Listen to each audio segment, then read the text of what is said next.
Hello and welcome to D4, where I, Dustin, And I, Devin, Codium, a 5th edition game of Dungeons and Dragons. We're back. Yeah, sorry about the late start. We had a couple of goblins we had to kick out. Hey. There can only be one goblin. It's you. Okay, that's fair. And there's no I in goblin, just for the record. But we are back after 2 months. We know it was longer than usual of a hiatus, but we needed the break. And although you haven't seen us here weekly, it doesn't mean we haven't been working on stuff. And my head hurts. We have a couple of announcements coming soon. First big announcement is our lovable Katie Adkins is out there following her dreams and had to move out of state. But just like Ethan, we're able to keep her here remotely. We wish her the best, and hopefully you'll be seeing her pop up more across the internet doing what she loves. Next announcement.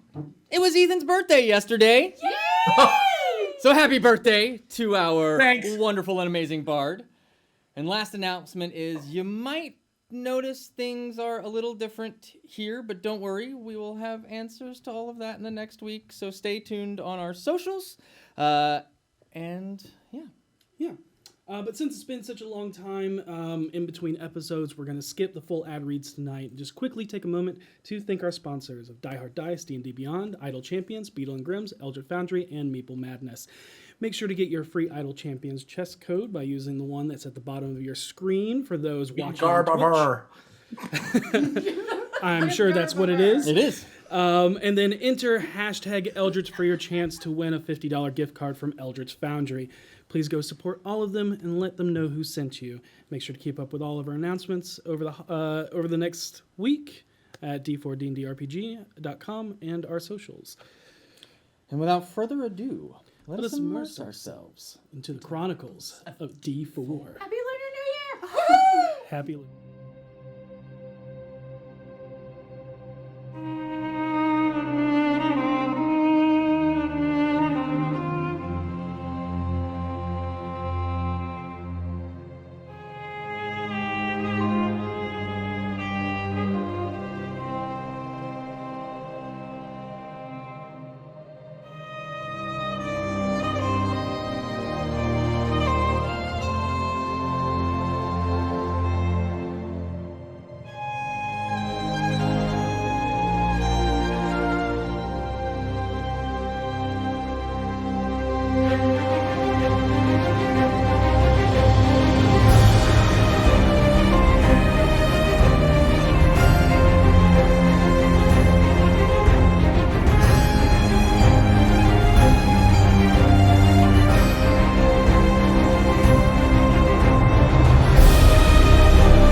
And welcome back.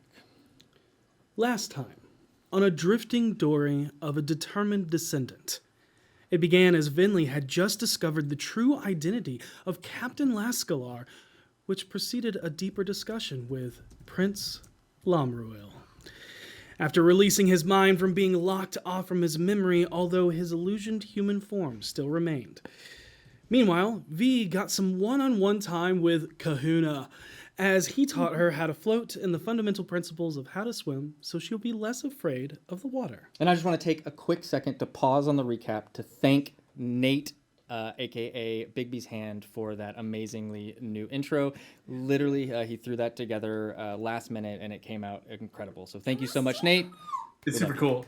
All right, back to your regularly scheduled recap. The party then... they have a house meeting where Vinley informs the rest of the group of her newest discovery, as they all realize how much more complicated their arrival in Evermeet will be. They also talk about how they want to spend the rest of their time on the island of Kinsholm, while also teasing V about how hard she is crushing on the big himbo Kahuna. A lot of them split up to find tiki bars, watch poi fire, and water spinning while hanging with Kahuna. Seisha rejoins Gariel to continue their last night together before separating for an uncertain amount of time again. Harold and Karina went out into town, interacting with the locals in a game of questions. However, the questions eventually got turned on each other and led them into a deep and powerful discussion where Harold learns about Karina's past, the fact that she is now technically a queen, and how much she has lost without being given any real time to grieve. In the end, Harold makes a promise to Karina that if he ever has the opportunity to cast the fabled spell Wish, he would make sure to spend one wish on bringing anyone from her world that she wanted back to life. Here, to Toril, so she would not have to ever feel alone or alienated ever again. He also offers himself up to present himself as Karina's royal courtier, if need be, while on Evermeet. Meanwhile, Vinley stays behind and prays to Jergal, the Scrivener of Doom, before purposely tossing herself over the edge of the ship, causing herself to sink and drown in the bay below. In the last moments of limbo between life and death, she is cryptically answered by the former god of death in guidance on how to right the world's paths to its natural end, and not one plagued by the far realm's influence. She is then rescued by Mala, the young water genasi daughter of the revered mother Elion. When everyone retires for the night, those who have not found themselves yet find small, special, personalized letters and gifts reverse pickpocketed into their clothes from Abe. The next morning, the party arises with Amtharn Glebrum to say their final goodbyes to the crew of the Chained Mermaid in the Isle of Kinsholm before transferring over to the elven-built and Halruin enchanted skyship, the Sturge. While boarding, they find the visage of Captain Lascalar, informing his crew of who he truly is, now that his mind has been restored, and that although he still looks like a gruff, bearded human, he is in fact an elven prince.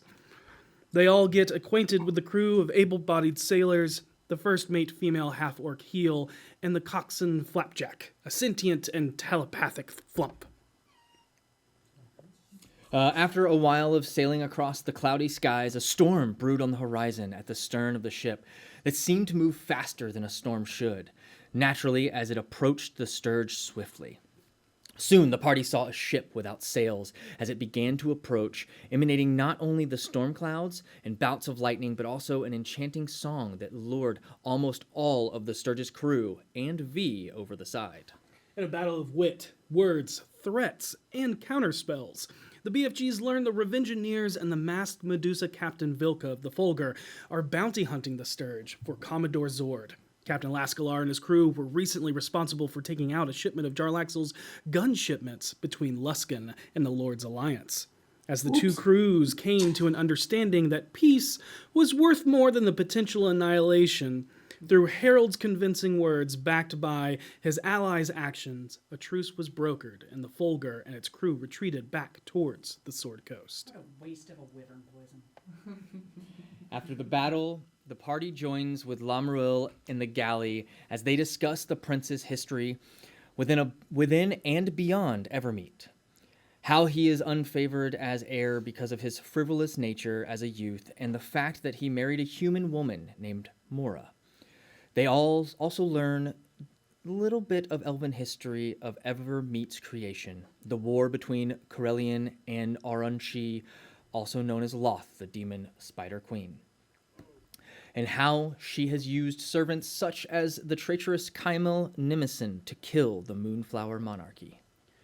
Eventually, the crew and the BFGs saw the signs of nearing the hidden Isle of Evermeet, through the points of interests and unnatural phenomenon pointed out by the half-elf sailor, Amtharn.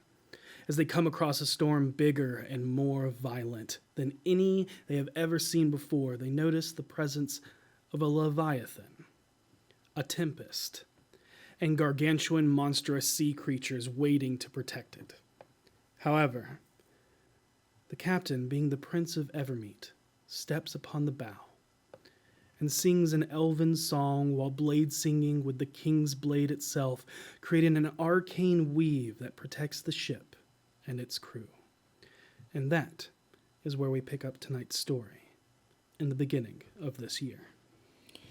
Woo! The clouds of an eternal storm that fully envelop the Sturge begin to roll off like a waning fog, as you are heralded by the deathly blade singing dance of the prince, wielding the one and only King's Blade.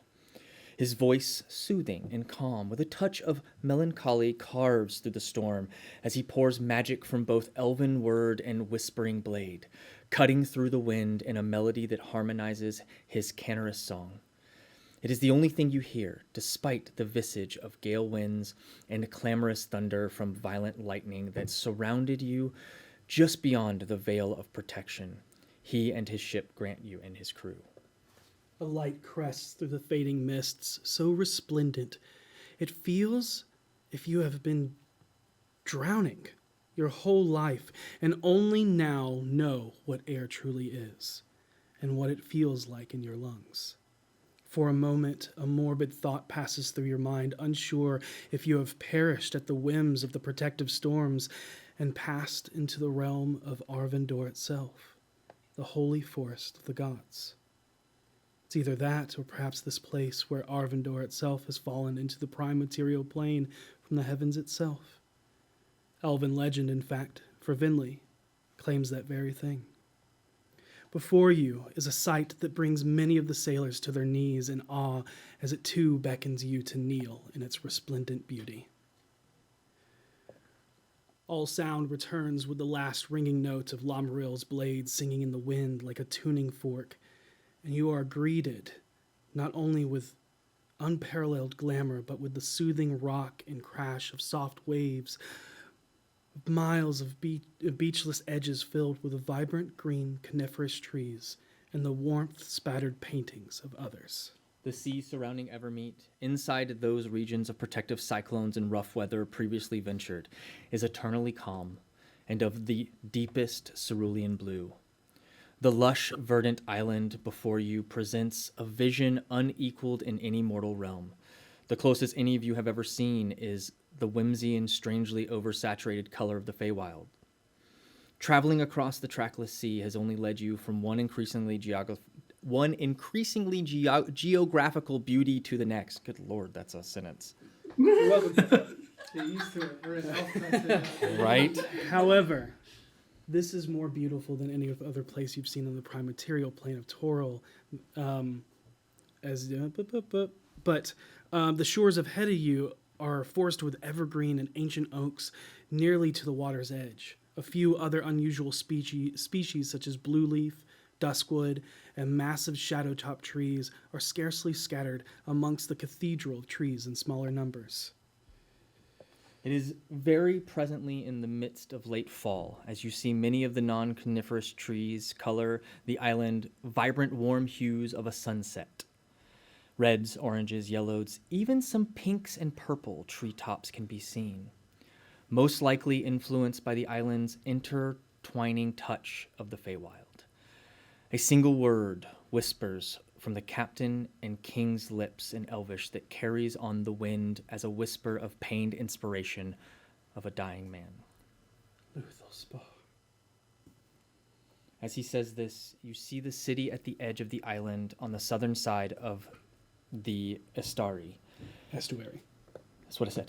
Where the river and bay meet. Echoes of an ancient time when elves ruled the world and gods walked the lands.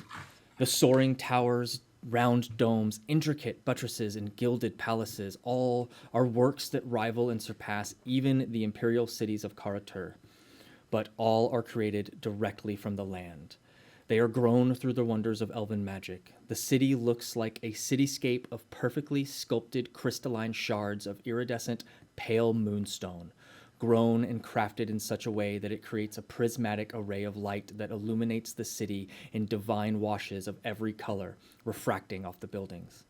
It truly looks like what many people would imagine a heaven on earth would be. The Sturge, now drifting slowly in the air towards the island, still a fair distance away, almost comes to a halt as you stare upon perfection.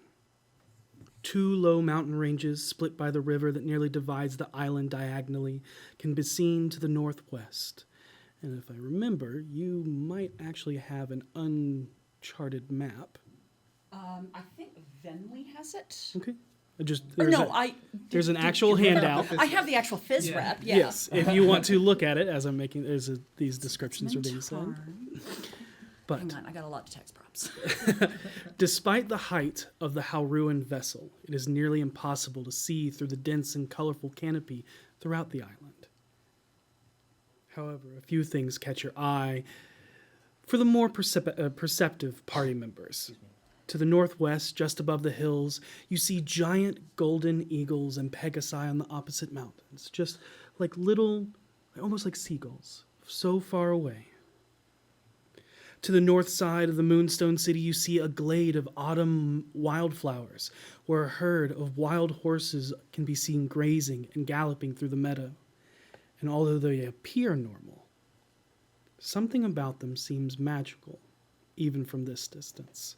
But then again, it could be just the air about this place. One thing you all do notice, however, is the smaller island just off the port side, near the stern of the ship. It's a forested isle, but also filled with stone fortresses that rival dwarven battlements and strongholds. Yet they still hold elven grace and design grown from living rock. Nearby, you all see a small fleet of elven war vessels anchored at the small ports that almost seemingly disappear into the ocean as if made of glass. And although you are unsure if you are seen quite yet, or even deemed a threat, as you have entered pass-through protections unscathed, you do see a few elven people dressed in gleaming armor that flows in elegant design and seems to not impede their movements in any way. Not too far off, in protected fields hidden by treetops, you hear neighing and shrill screeching, but cannot see what causes it. Vinley, you would instantly know this island. That is not the main part of Evermeet. This one just off of it is Sumbrar. Yeah. The headquarters of the Evermeet's military and navy. Yeah, we're not going to make a stop there, hopefully. But at this moment, the hum from the king's blade noticeably deafens as it is sheathed. Its whispering hum now replaced by the small steps of Lamaril making his way off the bow back towards you. That and the soft sobs from Amfram Glebrum as he looks upon the one place he has spent his entire life trying to find. Lamaril stops his pace, smiles at the elderly half-elven sailor, and gives him a warm brethren hug as he whispers, Welcome home, brother. Vinley, you know this to be very unorthodox, as no elf of Evermeet would ever consider a half-elf kin, nor would they ever welcome one home in such a way. However, it speaks volumes to Lamaril's journey and to his character, much in the same way it mirrors yours. Yet it is his next words that he approaches that solidifies you all back to the reality of your situation. There are a few things we should cover before making port, and what our plan is, and how to address one another.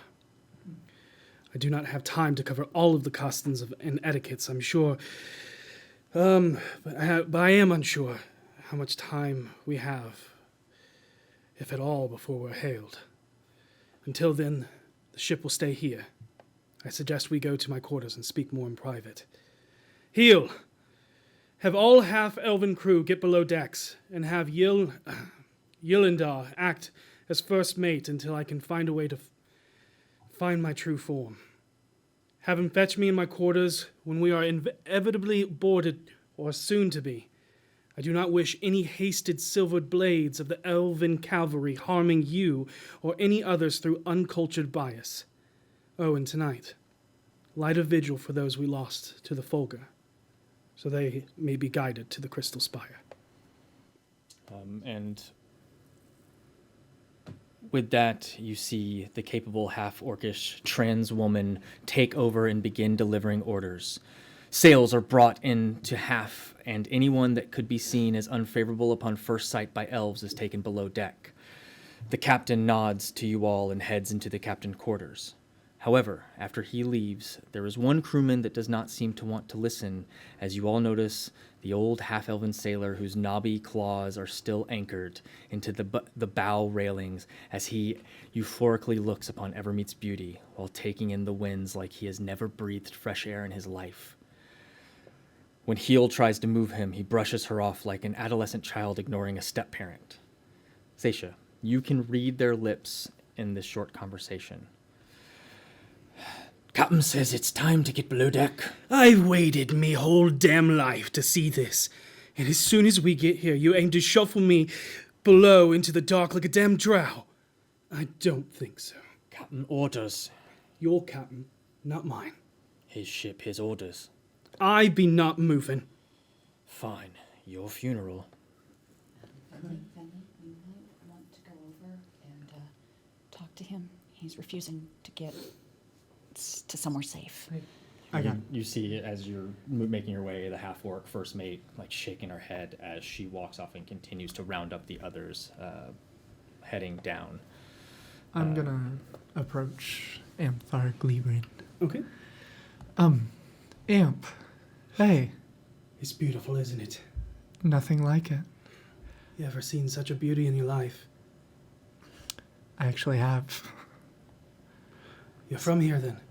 I am. And she's gonna lean out over the boat and point to what I'm sure is just a dot far away. I'm actually from that island way over there. Would you like to point him out? Right there.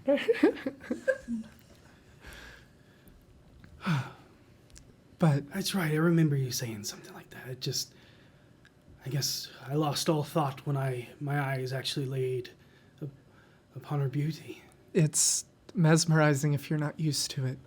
And I'm gonna take one of his hands. Yeah. Amp, though, they will hurt you if we don't make a good first impression. They'll hurt all of us. They don't care.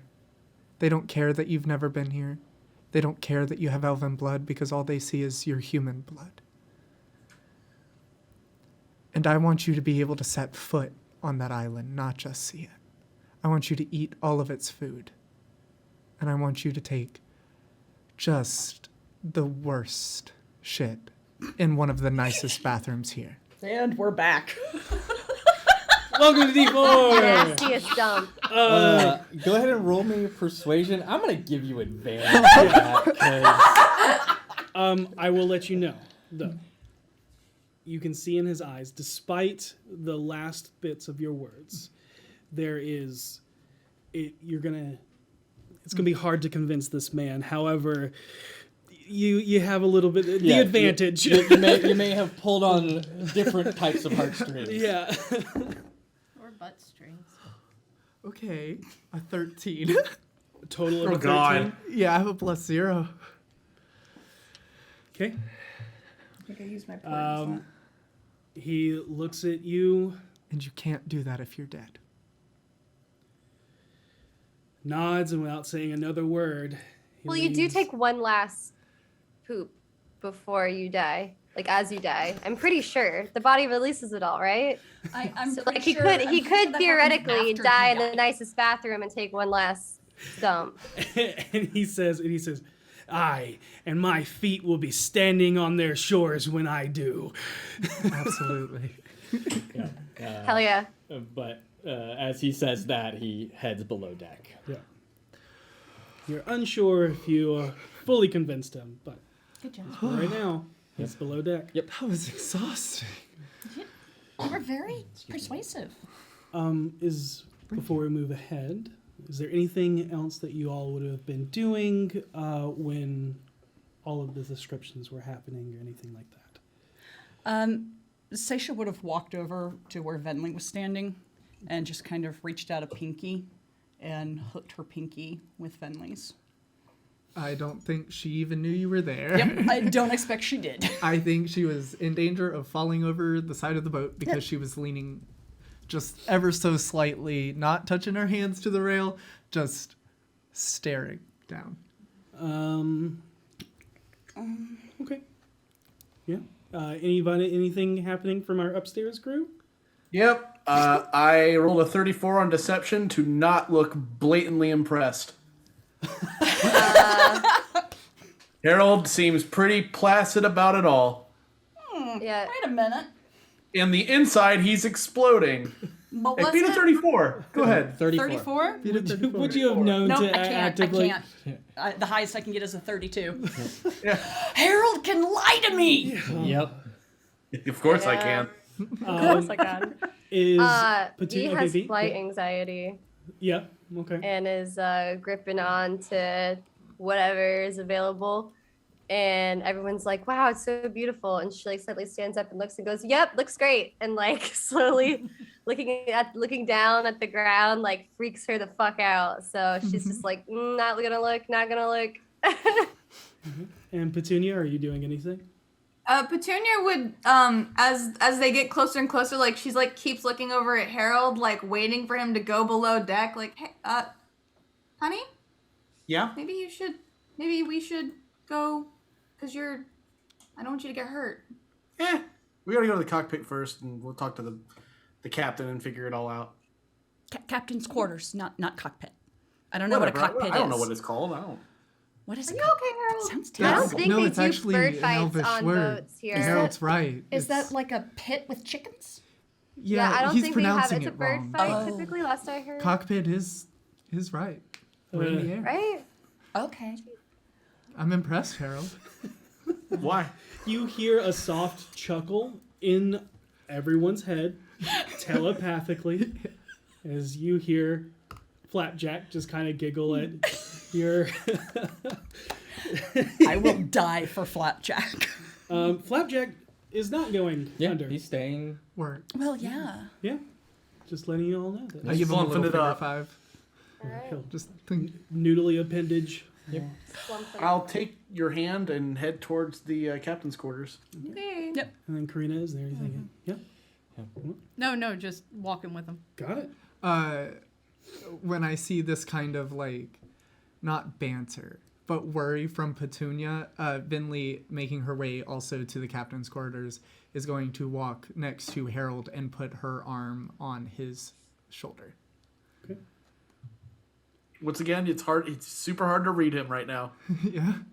That's probably weirder than if you were to be reacting at all. That's true. That's why Petunia's like, Are you okay?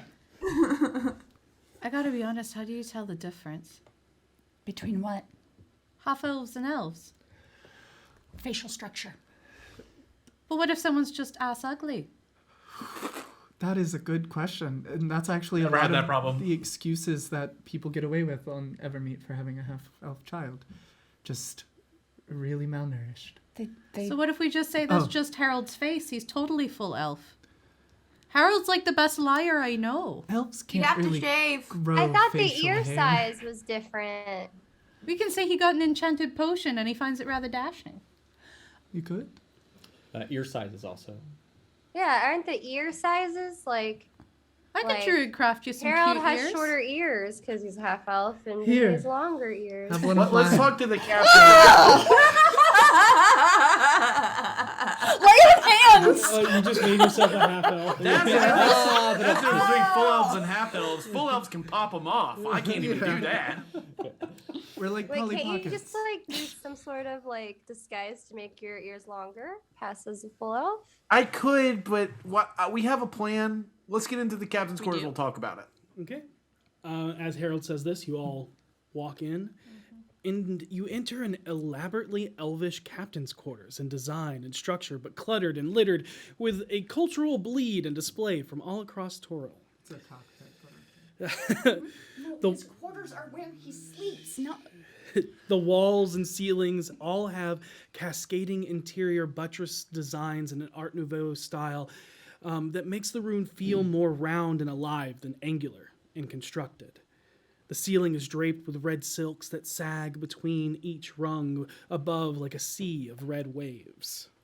The room is lit with round red paper lanterns, giving the room a very intense but warm and inviting glow. At one side, a nook bed is surrounded by books and trinkets from across the world, and at the other side table, a simple desk near a large standing globe. In the center, an oval table with no chairs where you see Lamruel waiting backlit by the massive paned windows of the aft of the ship. Quick question. Do we have our telepathic bond? 100% if you'll let me. Okay. Are you When the including door Longwell? shuts, Oh, when the that door probably shuts behind actually us, needs to be a- Harold reacts. Okay, door shuts and Harold does what? Oh my god! Oh my god! Oh my god! Wait a minute. You see this place? Wait a minute. It looks like the Feywild, but cleaner. Yeah. Can you no, imagine the bathrooms in this place? They're- I bet you can see your face in the floor tile. I've never seen anything like this. What is this? What is this? No, you were completely nonchalant about this. What? Because I have a job to do here. I'm not as worried about him anymore. and Harold's a I have to professional. practice not emotionally reacting to things. Yes, And I'm happy to say that I can still do that. I'm glad to see that you enjoy Homeland. Wait until the bathrooms, man. It'll be over then. Sorry. But Sorry. we don't Prince. have much time, so what is the plan? There was some quick talk about some sovereign immunity and homage that's and me. courtesy, but and maybe we'll all get. But is it enough? Do we have an? I know we have a Khan, and we have the Grand Servant of the Raven Queen, and also a queen yourself, if I remember correctly. But the more we have, the better. What else do we have? And before that, also, if there's, if we're going to, we should probably find a way to return me to my elven form if we aim to spearhead me as king. Because I can tell you now, no elf of Evermeet, even if my name is Lamruel, will look like Moonflower, they will not kneel to a human king. But you carry that blade. Okay. That could be even worse. But a thought. Okay. Working on it. Okay. Oh, I'm finding it. Give her it's a happening. second. It's happening. Should you really be hitting the shores just king? That feels like that might invite some trouble. I think we need attention. Like, I am- well, I mean, yeah, like, yeah. if she's gonna be real pissed about you being there, probably hitting the shore that way is not the best idea. But like a dramatic reveal. I did not plan to just appoint myself as king and say go Oh, through I the just streets. mean make sure we can get in I the door safely. Absolutely First. planned on that. Yeah, I may be heir apparent as king by lineage and by rights of the king's By blade, all but, divine right. but I can't just go in and undermine a council. It would cause chaos. Oh no, I just mean getting you safely in the door and not having a whole Queen's Guard shoot you dead on the Okay, beach. so keep me in this form. Human. At least until we're safely somewhere where we can be like, okay, so now we've got something to talk about. Would that deceit upset them though? Oh, I think she's gonna be upset either way. I'm thinking more about not just her, like everybody. They may demand So- satisfaction for the deceit. Okay, so you guys are saying like you think showing up and lying is bad because we'll get caught? Or you're just saying like we should just show up as ourselves and be like, hey everybody, we got rightful heirs to the throne here. Hope y'all cool with this really quick switch up. I think we don't lie about who we are, but we don't make a big spectacle about who we are. At least, Okay. especially in your case. I think for you and Karina, a little bit of spectacle is called for. But as far as he goes, I mean, I kind of am a subtlety. walking spectacle most places I go, typically. But in the best way. So that's just gonna happen because they'll be like, "Wow, a 7-foot woman is here." That's in and of itself, unfortunately, gonna be noticeable. you do stand out a little Oh, bit. A we're little- not- only a little bit. By a few feet. I can let you know now. Our ship is in the sky. We're going to be hailed. There's no way around not being seen. Oh, yes. So we're not infiltrating. But Okay. Oh, that wasn't what I You- was I'm- meaning at all. Well, I understand, but what I'm saying is to ease your worry, V, it is okay. You are going to be noticed no matter what. We're going into this knowing that. So, and I'm willing to go with what you say, but I think it might also be good if the people see me. They know me. And if we aim to not overthrow but convince a council to reinstate me as king, it might be best if the people know I'm coming. How long have you been missing again? Over at least 100 Well, years. yeah, at least Okay. 100 Is years. it presumed that you're dead? No. Just not. missing. I'm sure many people believe him to be Okay. dead. I mean, being gone but- for 100 years is like a pretty big deal. I'm pretty sure even in an elven lifetime. But I did want to say something real quick before we continue debating on how the heck to make our entrance. As we're all really good at immediately getting into fights everywhere we go. Sorry. So I have so I just want us to be, I guess, prepared for that. And she has her like antler necklace out to make an inspiring speech. To Oh, get everyone hit word. points, because that's the thing I never remember to do. Amazing. So she's just like, all right, everybody, I just want to say some inspiring words, I guess.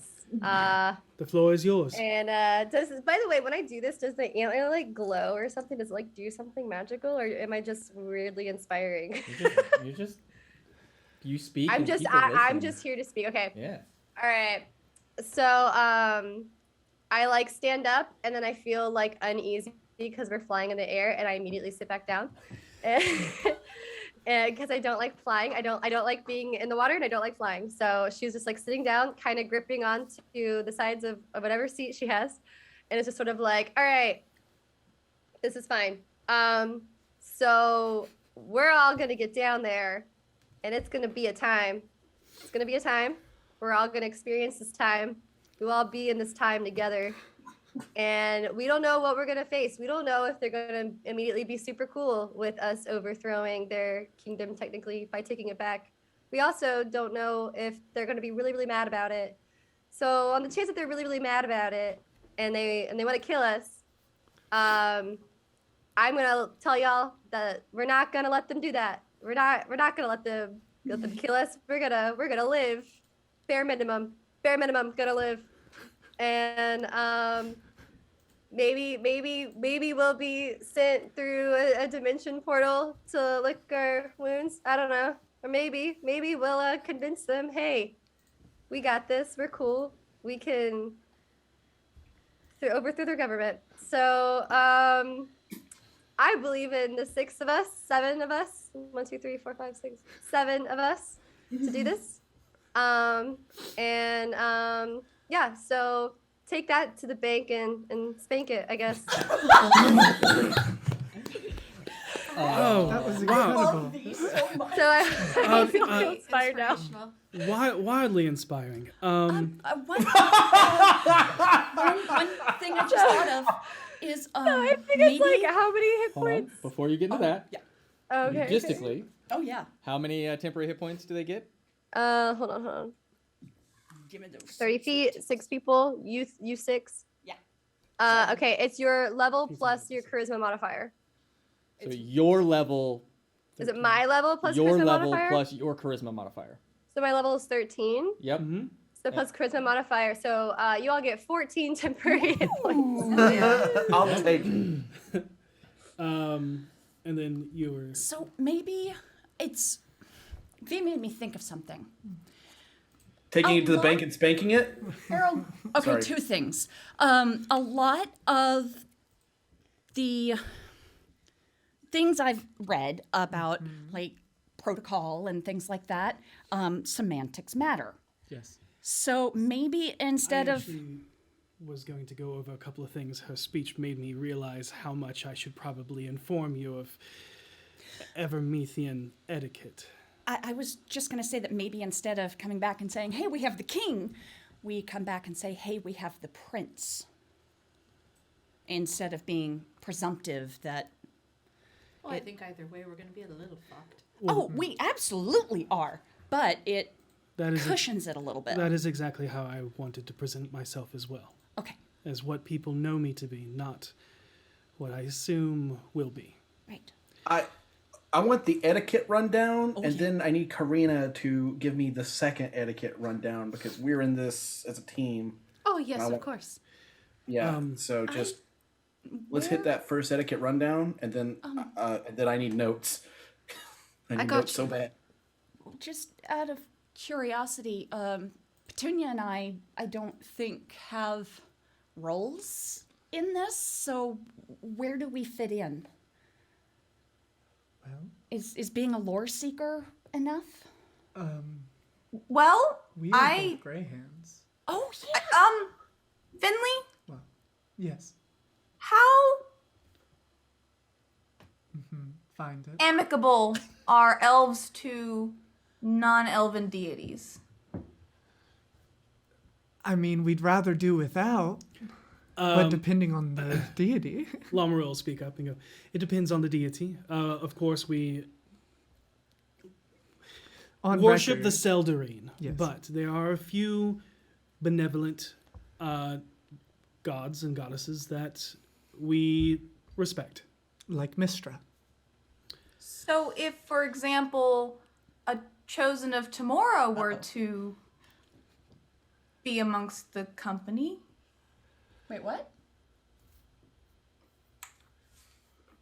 Yeah, I guess I forgot to mention that to everyone. Is everyone in this group a special chosen person? Because like that's pretty sick. But like also, man, what are the chances?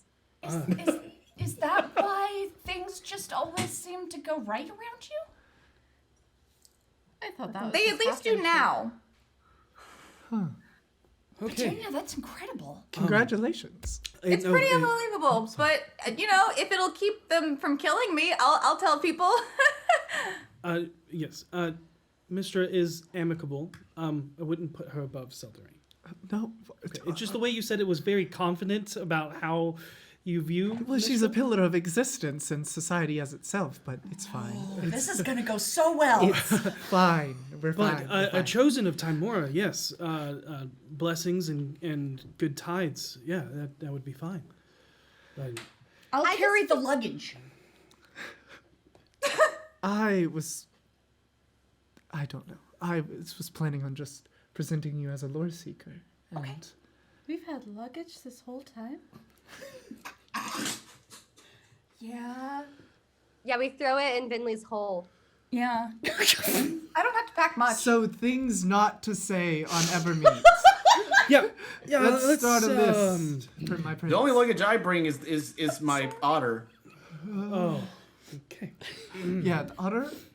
You know, I ought to check on that and make sure it's okay. I want to he's say fine. about 35% of Evermeet will enjoy your otter. No, I don't think that. I don't think that's. I think You see Very. Lamoril kind of looks over everyone, and is anybody wearing white? No. Like crystal.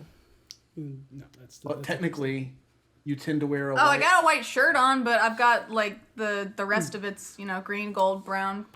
Okay. Are you mourning anyone? No. The people of Waterdeep, maybe? Well, I mean, Would that would probably work against us, wouldn't it? would it stir less controversy for me to simply change my shirt? I will let you know that it's white is the color of mourning. On Okay. Evermeet. If you are So what truly does mourning black someone, mean then? nobody will, question and tell you that you're not allowed to mourn. I'm just letting you know what your clothes represent. Greens are more favorable, as it symbolizes purity and connection to nature. This one, and forgive me when I say these words, I am one as well. But Oh, I know what you're about to say, my prince. no one utter the word grey elf. It is a derogatory term towards silver elves, moon elves. I didn't even know that word till now. I didn't know. Now that's in my head. that Well, don't there speak are it silver unless you elves. want your tongue cut out through satisfaction. Okay. Satisfaction is a duel of honor, and one can only claim it, and only if they have the status to do so, and have been truly wronged. It is not to the death unless absolutely necessary and agreed upon by both parties, and it is only to regain one's honor by fighting for it. If you claim satisfaction from being dishonored, you set the terms and reason, and the accused claims location and time within 24 hours. Hopefully this does not come up. What are the chances your sister would? She can't. I've already gave her satisfaction for what I did. Okay. It has to be within a timely manner. You haven't been here for a long time. I couldn't claim satisfaction because I haven't been here in over 100 years. If you want to What claim if she satisfaction, it must be at the claim- time. What if she demands satisfaction for us bringing you here? That is not a worthy reason. She wouldn't be brave enough to claim satisfaction against the rightful heir. No one would see that as dishonorable. Can you have a proxy? It is possible, but it has to be agreed upon. Okay. I don't even remember. If the you last do time someone used a any proxy. shopping or need to pay for services, trades and goods are preferred, especially rare seeds, herbs, raw materials. They do accept outside coin for the precious metal, and they can be smelted down and be used for other things, like turning into jewelry or magical artifacts. You may hear the word Natel Kasir. It is a derogatory term for non-elves. It simply means non-elf, but it is not favorable. If you hear it, accept it. That's all I can ask you to do. Oh, so we're cool with slurs here. Got it. Well, they are isolationists. It's not entirely surprising. So what? They're gonna It's look at not. me and they're gonna call me a Mattel Casino? Yep. Natel Kasir. It literally Right. means not an elf. Cool. Yeah. Practicing again? The word you want to hear Listen for. is Shah Kasir. It means friend of the elves, and it is an honored title that is not easily earned. New life goal. Seisha. I'm just trying to make it out of here alive. I can't even say it. To me, you are Shah Kasir. But you will not Boom. have Life goal established. Already did it. Took it some time. Wow, I'm so proud of all of you. Lamro laughs and goes, I am good. well earned. And then last, make sure to stand if whatever ruling faction has been replaced by my mother enters or is standing, and do not sit until after they have done so. Just keep an eye on us. Whenever we stand. Okay. Unless you're called on specifically, in which case we should stay seated. So, am I going in as a human, or am I presenting myself as Prince Lamruel? That's what I was going to I address. think being prince. That is what I I would think we prefer, need- but I will lean on whatever tactic you think is necessary. Your Personally, sister is the one that we have to convince. I or one think of. if we conceal your identity, it would give her more opportunities to stop what is happening. It also might give them reason to distrust us. Exactly. What if we make it my fault? I'm not throwing you under the bus to these people. No, I'm a dignitary. You're a dignitary. You needed a way home. I've contracted this lovely Miss Gallinodel to help me ferry you back home. Is there And we any, play on my ignorance. Is there any reason why I would That- not be That wouldn't work. revealed sooner? No, I mean, like, if you I walk in understand. as the prince. I understand. Karina, Oh, that wouldn't work because she would have told you what to expect before bringing him here.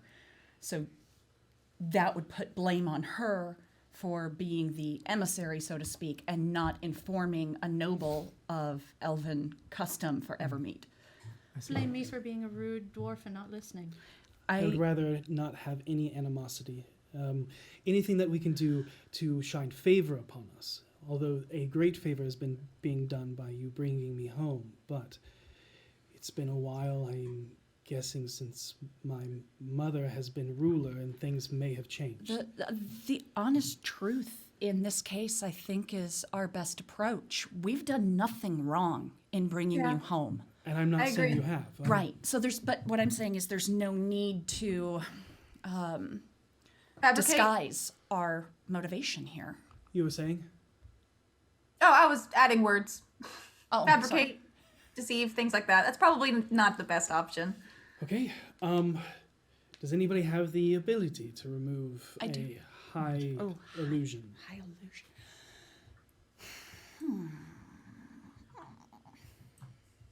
I do know what it is. It is illusion. I can dispel it. That would work. What how much power is gifted to you? Oh, if I had to put a number on it, I could do it all the way up to 6. It's, I could probably pump up a remove curse to get any lasting binds. You've already cast Remove Curse on. Yep. And it is not a curse. It's gotta be a dispel. I do know it is an illusion.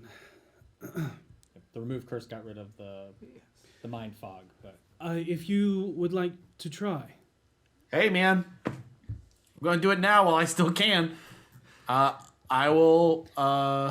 I'm sure we've had an hour on the way here to rest, right? Long We've rest. had a long rest. Yeah. Oh, hell yeah. Oh, sweet. I'll do that. Absolutely.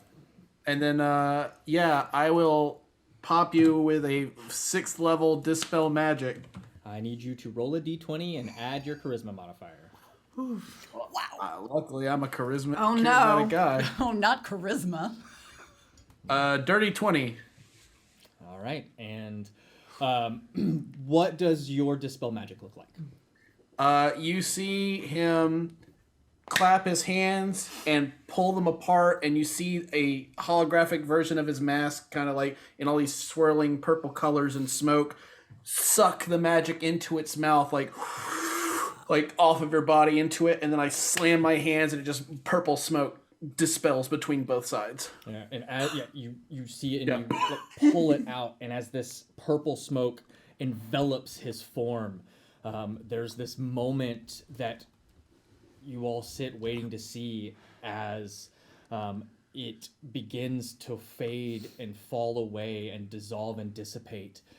And standing before you is no longer a grisly, gruff-bearded human, but a very handsome male moon elf that has slick back black hair that almost has this silver sheen to it when the light hits it, like olive bronze skin and this chiseled jaw. Think if Henry Cavill was... That's what I was thinking. was an elf. Yeah. That's what it looks like. Oh. That guy's as so, good looking as I am. So, like, if Henry Cavill was, like, skinny? Less defined in his musculature, but still muscular. Yep. Live. Yep. So, Second year of college, Henry Cavill. Yes, definitely lean. Second year. Very specific. second year of college, Henry Cavill, before he started taking, like, what is it, like, PEDs? I was gonna say the halfway point between Alex Ward and Jesse Jerdak. Ooh. Oh, good one. Yeah. That's a good one. For the people that know that in the TTRPG world. That's good. That's good. Yep. Starlight. That's a niche reference. Stardust. Stardust. Humphrey. Okay. Well, that worked. Oh, my face. Thank you. No. Thank you. Happy, Captain. You're all right. Prince. I guess, Highness. Yeah, Prince. I gotta get used to saying Prince. Highness. We're still on the ship. You can call me Captain if you like. Captain, how are we, besides the fact that I am working with a very powerful foreign dignitary, how are we going to keep me from dying? See, that was my next thing that I was going to bring up. Like, now that this is fixed, I was going to say how... You work for me. Wouldn't it cause international war if you were killed? What if they ask... Actually, that's a good question. What They if have ask such what a kingdom? very big amount of defenses. I worry that they're not terribly worried about war and how difficult it is to get here. Yeah, see, the problem with you is that not only are you a half-elf, but you reek of constructed city design and demeanor honestly, how in wasn't- tune with nature are you? Wait, I've got it. I'm just gonna reach and grab a handful of seeds and just chuck them at your face to cast Druidcraft and cover you in blue shimmering moonflowers in almost like a little what's the fucking word? A capelet with a couple in your hair to cover your ears.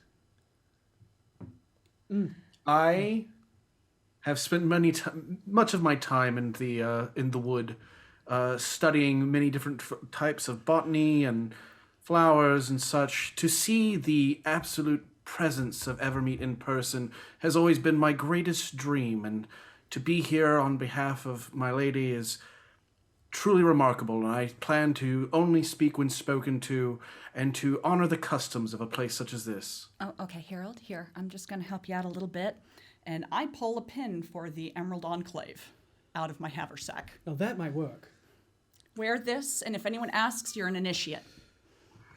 I am an initiate. You have gone through the vision, and you are seeking to become a full member. And everything Then you why just would did, you work for me? everything you just did, very convincing, by the way. Because the Emerald Enclave is everywhere. I just don't know if they'll be able to. Like, some people have the ability to peer into minds. Just keep that in mind. I might have something for that. Allow me to check one moment. We're very, very. I still well have a equipped. mind shield potion because I never took it. They're not my thing. That sounds lovely. Here you go. Not yet. I'll hold on to this until the Yeah, time just comes. an hour. making sure Yeah. to hand it to you. It lasts an hour. And when that runs out, I've got one too. Okay, so we have a Khan, we have a queen and servant of the Raven Queen. We have a chosen of Timora. We have Are they cool with the Raven Queen? Like, should we advertise that? From what I've heard about the Raven Queen, you'd be surprised. Okay.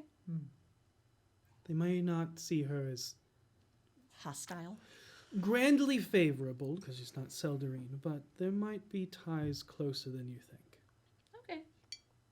Just from rumors I've heard. What are the rumors? She's from the Feywilds. And this place is touched by the Feywilds.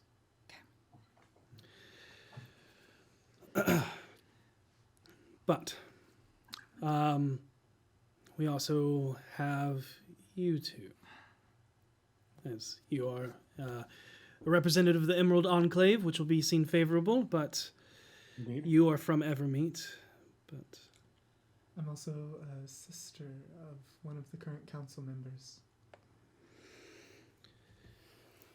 A disfavored sister, though. however, that should be able to get us there. It's fine. And my claim was, frankly, you. You do have that honor. You are able to say that you are the one that restored my memories and have brought me home. And you are a lore seeker. Yes. And I have news about a potential threat to all of Toril, including Evermeet. As a lore seeker, that word may hold some weight. Okay. Yeah, tell me about it. Just for Posterity. not posterity, but for function. Would it be a good idea to not let on that I speak Elvish? So I can Yeah, same. potentially hear things that they may be careful about saying in front of... That if we want to do some subterfuge, then sure. I will let you know as soon as we set foot upon this island. That is the only tongue you will hear. Sure, sure. We all I also might- speak Elvish. So do I. It I might would be do. beneficial I can to just comprehend it, but I make don't it- speak it. They might see it as respectful that we can all speak Elvish. Fair. I do not speak it, but I can comprehend it if I think about it real hard. I As was just a- thinking that maybe overhearing things that they wouldn't... If they didn't think I understood, they might say things they wouldn't say in front of me if they knew I did understand. Why not both? Do not let it be known that you speak Elvish until absolutely necessary or requested. Knowing that, posthumously, after they've already spoken ill is a fault of theirs, not of yours. Okay. And Karina, I will gladly translate anything. Would comprehend language benefit you better, or excuse me, would tongues benefit you better than comprehend? Let's be honest, if I hear too much, I'm not going to keep my cool, so it's probably best this way. Fair enough. But, Harold, where I'm from, the courtiers, you can whisper to me anything you want to say. You have the ability to speak freely. At all times, the courtiers are the only ones that are able to speak freely. So you can say whatever you want to me, and it'll be considered respect. Understood. And I should refer to you as... I don't know. The courtier just called my mom by her first name. I don't know. What would you like? Oh, I don't like titles anyway. Okay. But What should I refer to you as to them?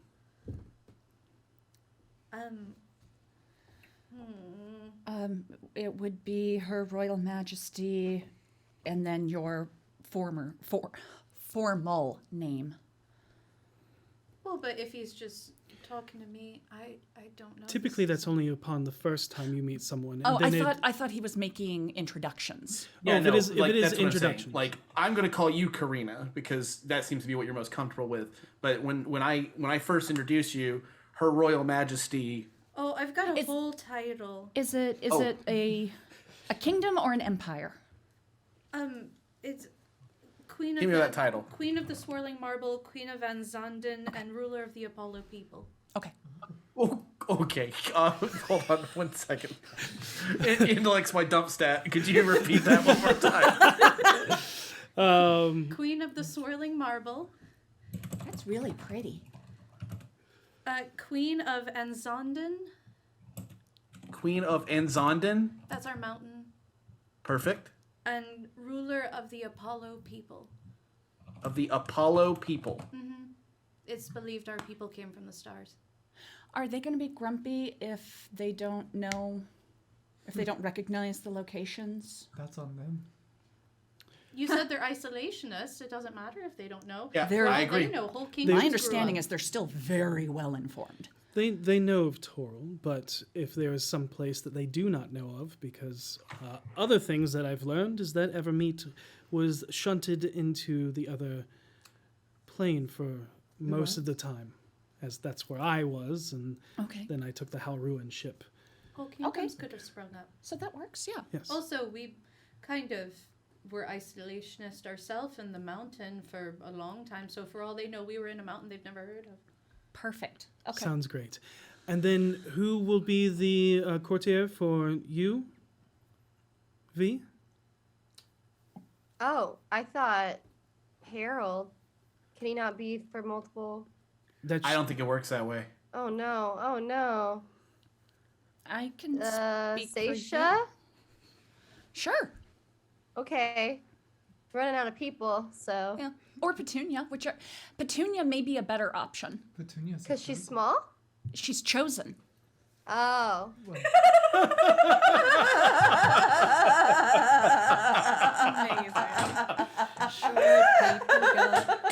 No reason. So we've got a short queen with a tall courtier and a tall Khan with a short courtier. Yeah. Sounds about right. It's all about balance. That sounds very balanced. I like it. Size means nothing. It's what you do that speaks volumes. Look, I've heard that about boats, that it's really more about the motion of the ocean. yeah. But it takes a hell of a lot longer. I to can't cross swim, the I wouldn't sea know. in a So, dinghy than it does- Petunia, But you can enjoy it. are you gonna introduce me?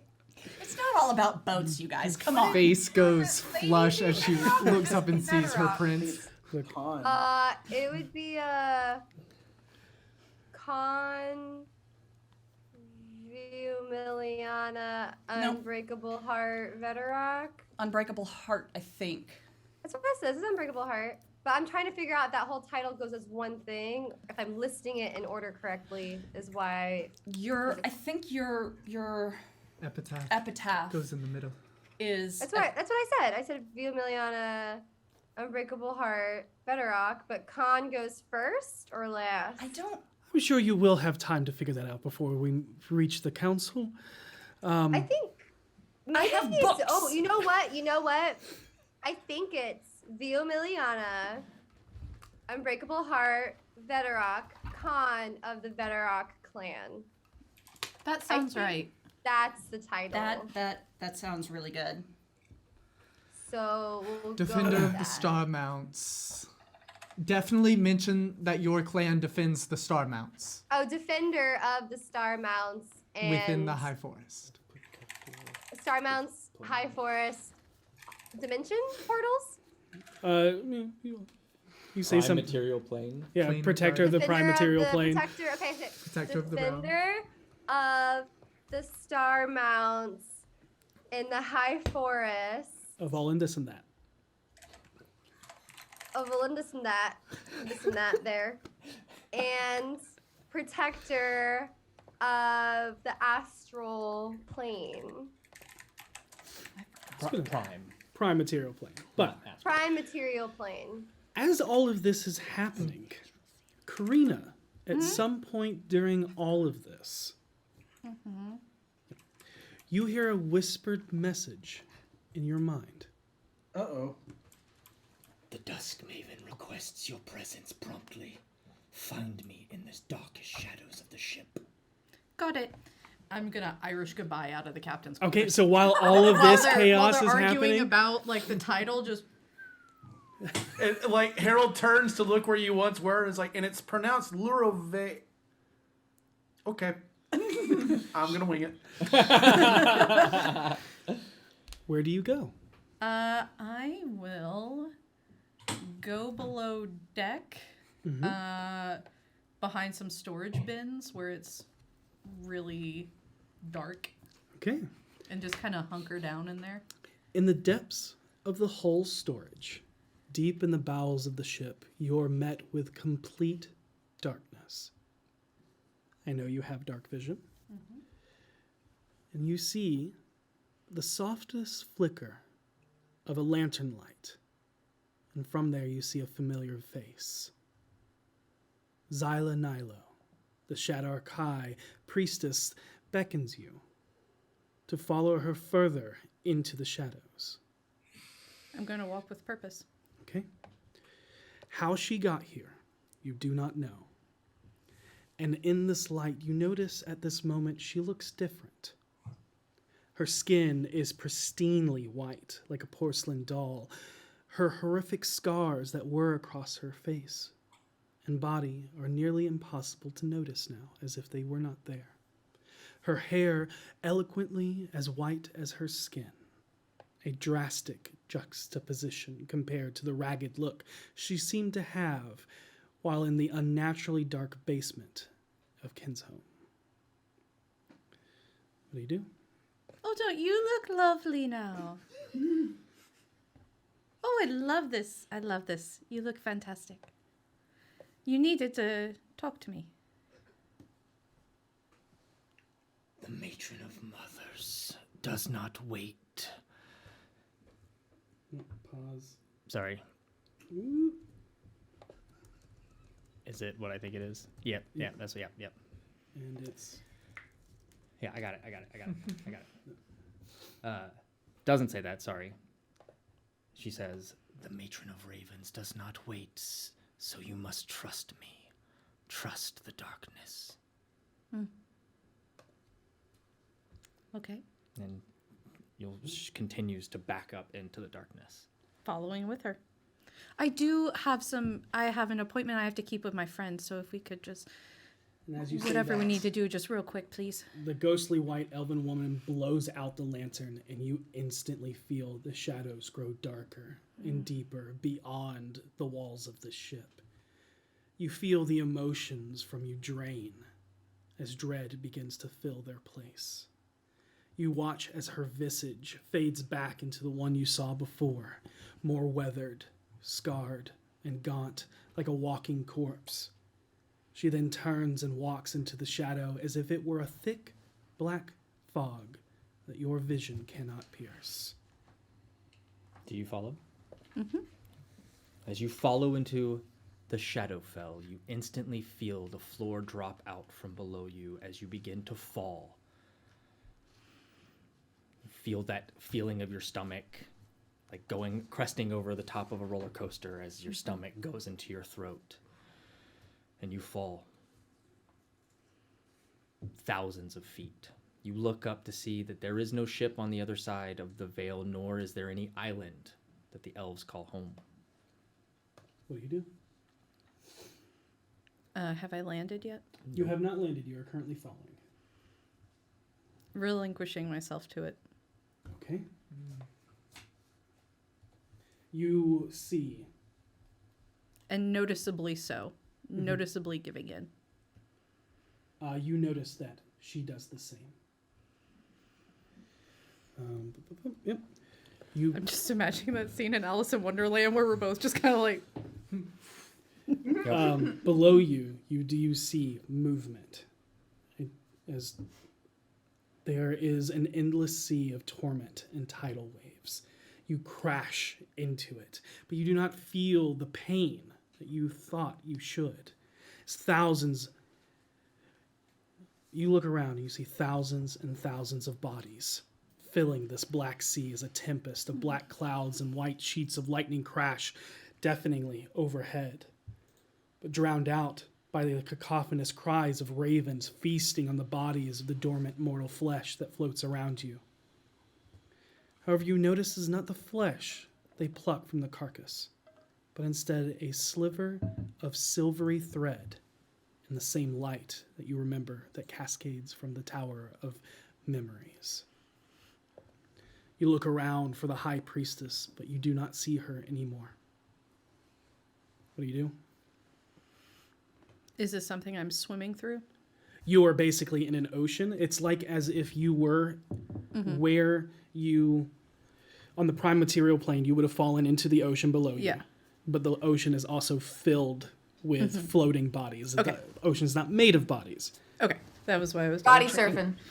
Do I see any location?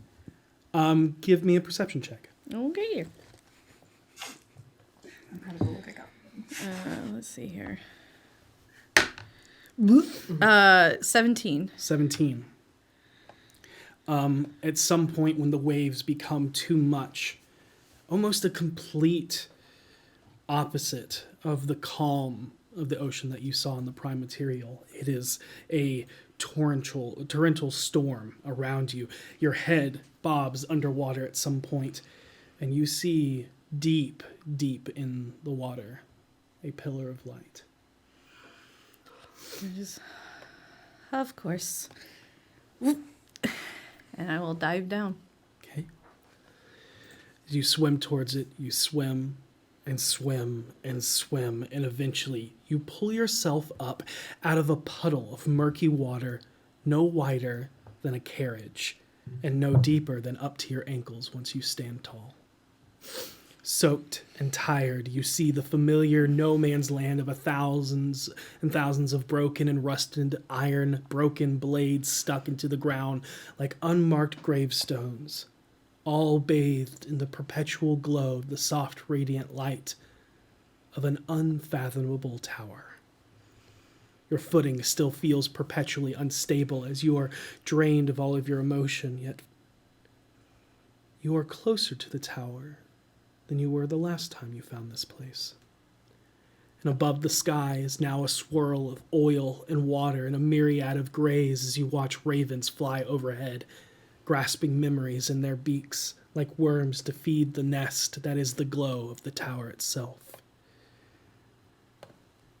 And from atop that tower is that unknowing darkness that emanates and pulses as it speaks. You have been called here, as one of my cursed has informed me that you walk the mortal realm claiming to be my grand servant. It's not actually a claim. It was a situation in which I felt that somebody else was making potentially unrightful claims to you or potentially had ill will. I wanted to make sure that they were honest and doing right by you. And some people will only answer to power. I was fully prepared for you to call me to the carpet for this. I say nothing without knowing that you can hear me. And if we're being perfectly honest, I kind of am probably the biggest servant you have, because how many other people can offer you an entire world of memories? You do not see any face. Mm-hmm.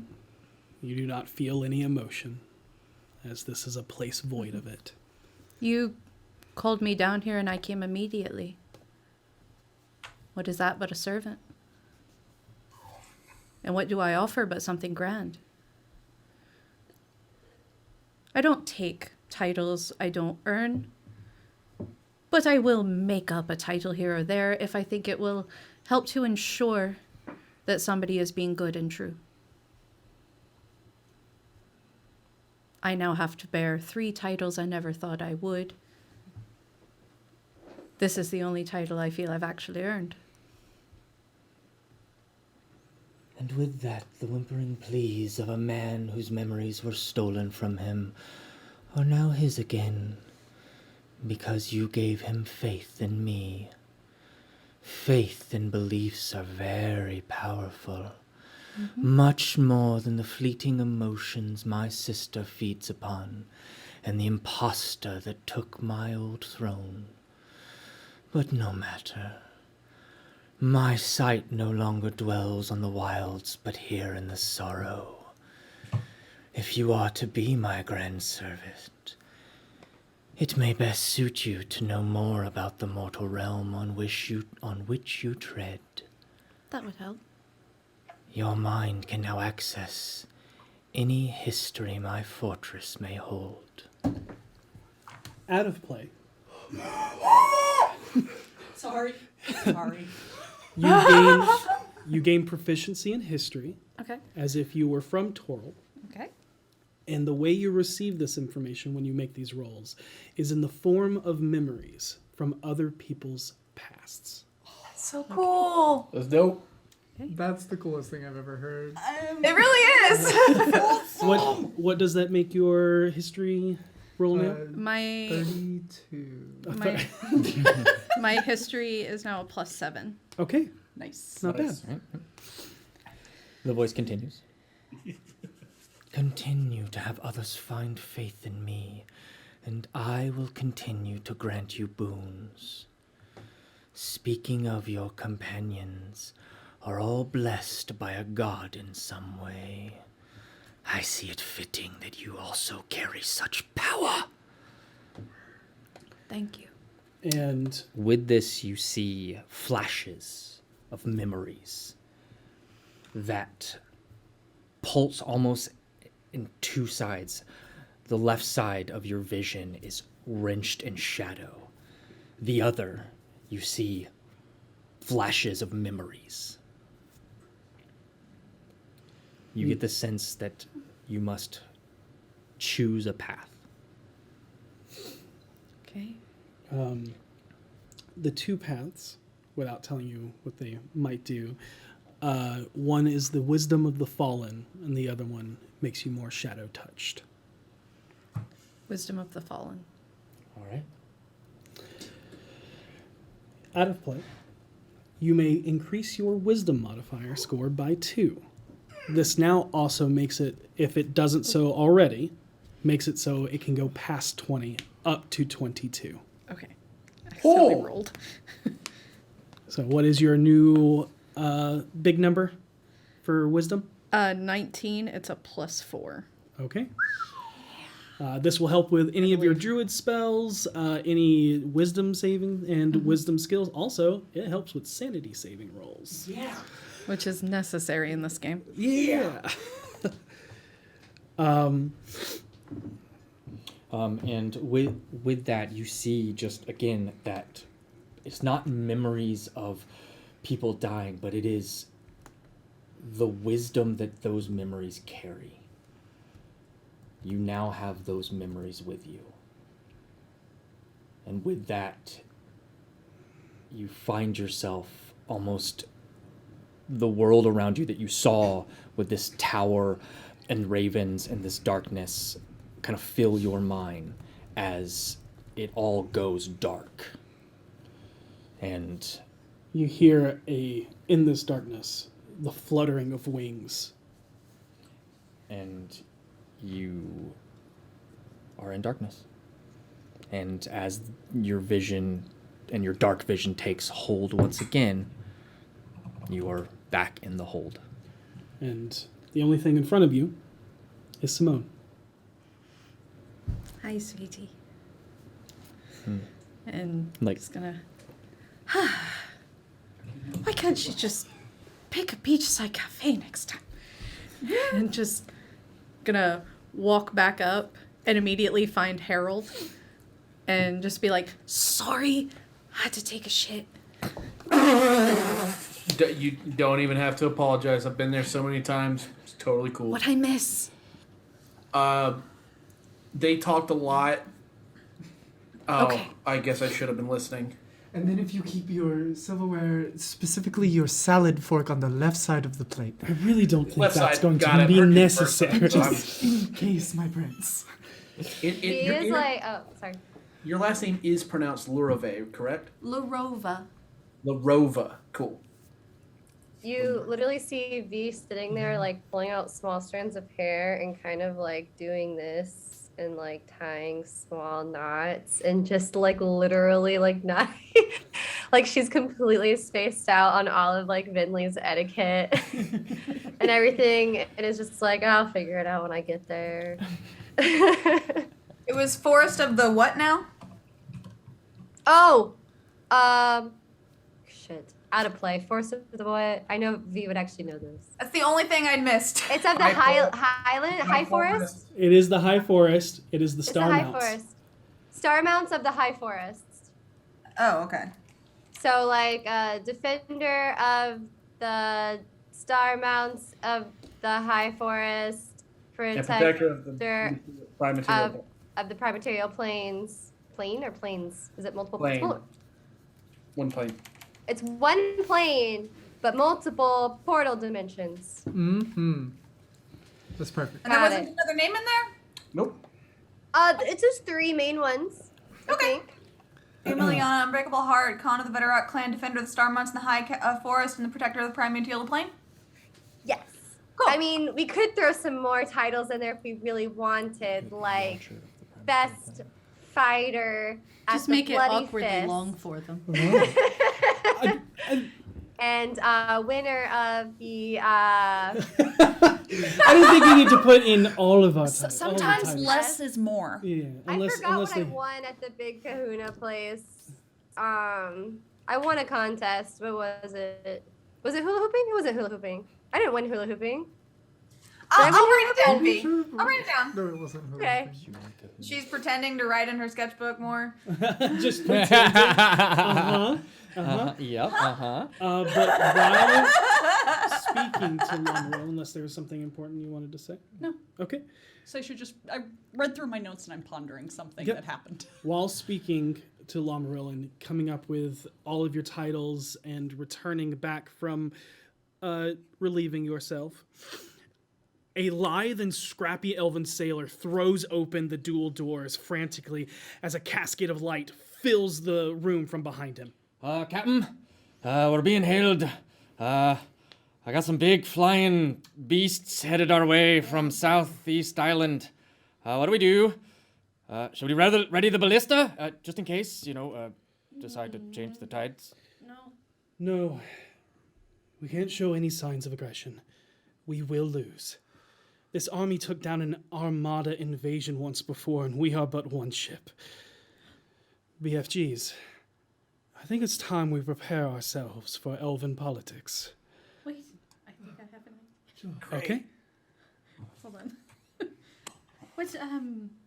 what would be considered a way to announce our arrival in 10 words or less? They're That's approaching one. now. We've We already could done say, one. "May the sun and moon rise to meet you." May the sun and moon rise to me. Can do.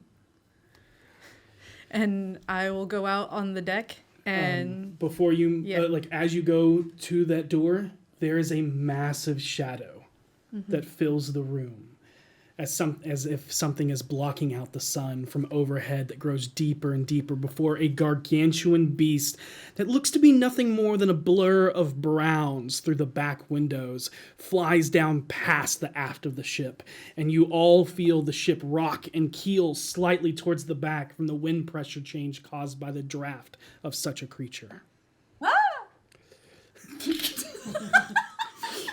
As video.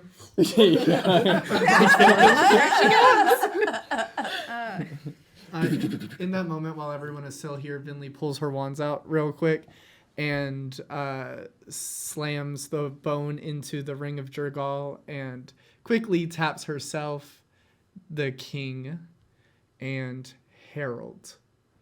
And I'm going to cast a 5th level aid. Everyone, your maximum hit points are boosted by 20. for everyone? Oh wow. The three three people. players. Okay. Three. I was like, wait. Wait, all of our maximum hit points? are No, boosted just by 20? just Lomerwill, Vinley, and Harold. Okay. Yep. Okay. Yeah, these are I would not say temporary. we're not. What? Sorry, Harold. These are not temporary. It is your maximum hit point raised. So, yep, And they last for 8 hours. Thank you. yep. So And Kareem- everyone has 14 temporary hit points. and everyone has from the 14 temporary hit earlier. points. Can you do me a favor? If possible, tonight, can I ask you to cast Ascending for me? Absolutely, if we make it to tonight. Yeah. And as you say that, you see Karina darting out the door, up the out the door and onto the deck. And There she goes. what you see, Karina, waiting outside is a cavalry of pillars that stand perched upon the railing. As you see a convocation of soldiers riding atop massive giant eagles. A neigh calls out from overhead and falls down as a rider spirals slowly before the clops of hooves land upon the hardwood of the main deck just in front of you, Karina. Oh, I would have cast this as I was running out. Cast. I am casting Skywrite Okay. to put the greeting. May the Karina sun would have and- remembered. Yep. Yeah. The greeting that Great. Venley said into the sky in shimmering silver letters. Perfect. Got it. So like they'll also see her being like, yeah. Yeah, like you literally are casting this as you come out, and literally, like you're looking up, you hear the clop clop, and you look down, and sitting before you is a commanding knight riding atop a Pegasus. I'm just gonna go She ahead. immediately takes a regal pose after like, Oh God, I gotta step outside there. Yep, I step up beside Karina. I'm just gonna go ahead and note that every Pegasus I see, I'm trying to gauge if it looked like the one at Mother's Keep. Okay. Trying to think of it. There was a Pegasus. No, that I remember exactly what yeah, it is. Yeah. I'm just trying to discern like how different Pegasi look. But cool. Does this one look more like Cumulus or does this one Stratus? But does everyone come out? I know Harold is like rushes right to your side. I am wherever my prince is. Okay. I'm with V. Got it. Hi. All right. V, are you leaving the Yes. captain quarters? Yes, Seisha? I am. I'm staying in the back, but yes. Okay. Okay, so right at the doorway. Yeah. Okay. Cool. And So as everybody makes their way out, and you see this, looks to be the leader upon the Pegasi, and it's like the entire railing around the ship nearby is just these massive eagles, these big birds of prey perched on the railings. There's a violent swoosh of air that blows past you and causes the ship to list once again, followed by a shadow that builds like a looming cloud of doom that shrouds over you, blocking out the sun once more. And suddenly there is a massive thud, followed by an ear-piercing screech that pains you and echoes out from behind as the whole weight of the ship shifts towards the back end. You look back. You only see the head of this creature. But the rest of you look back to see the biggest bird of prey you have ever witnessed in your entire life. The size of an adult dragon or older. Size of an ancient dragon. I just love birds. It's that big. Yeah, that's what I said. Or older. Like a beer dragon? Not that big. That's like Toro a continent dragon. size. Okay. Toro dragon. Like the red dragon we fought. Yeah. Nope, bigger than that. Bigger Yeah. than Bigger than that. It's bigger than the red dragon you fought. It's an ancient dragon size. Its wings now cresting into each of its sides, folding in from a massive 100-foot wingspan. It's pretty big.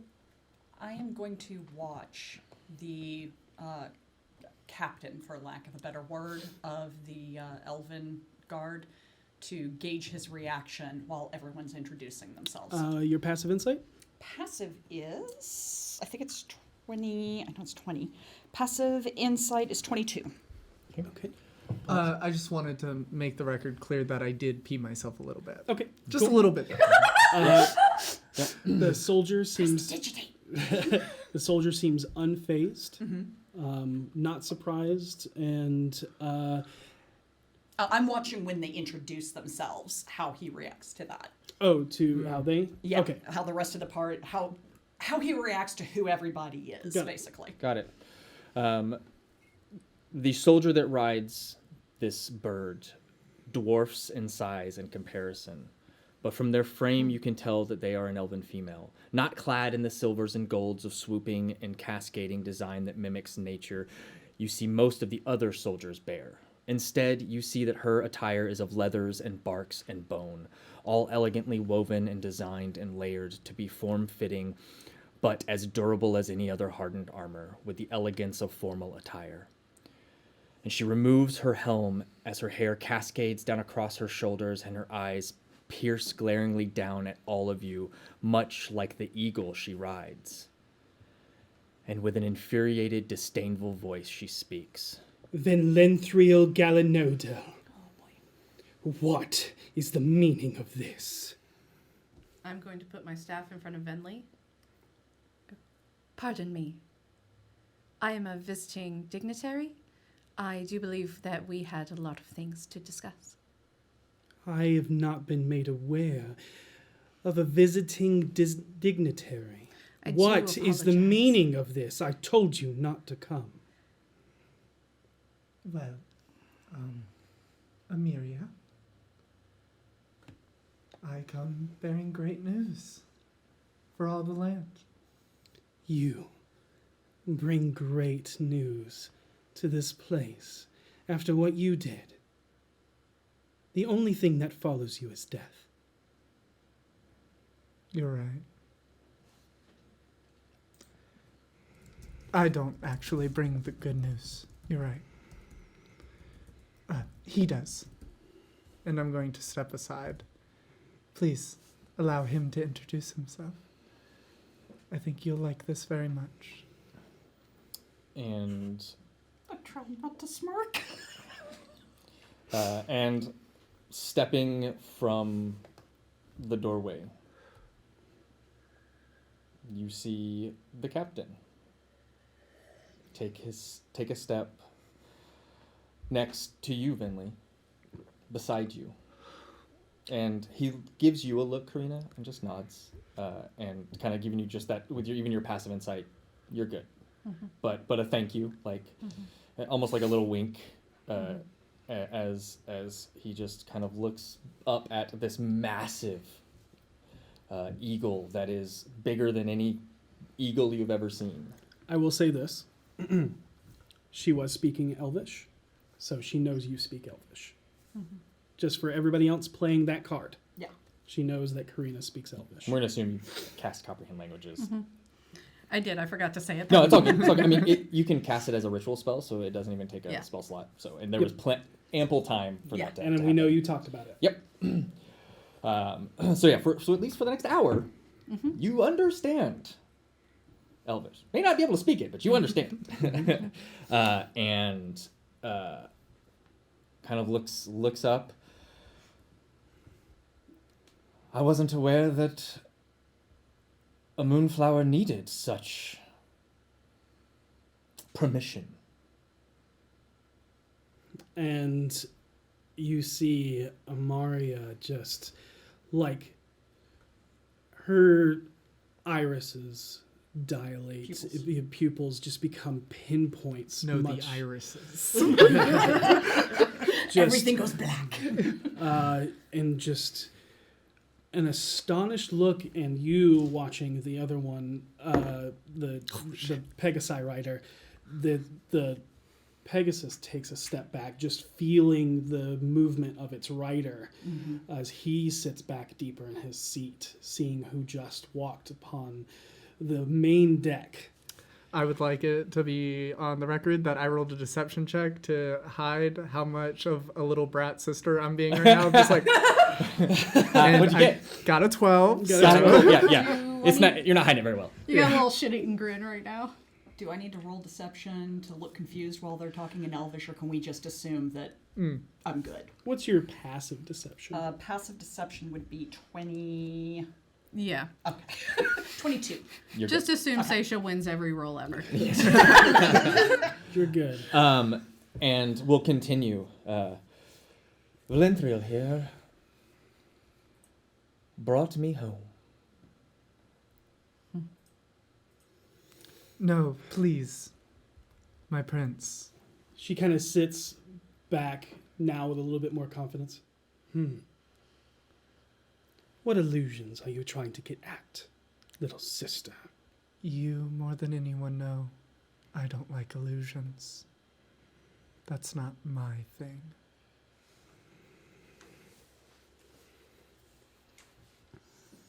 And he kind of lets this tension kind of sit just for a second, almost as if, like, even your passive insight can see that he understands sibling rivalry. He understands.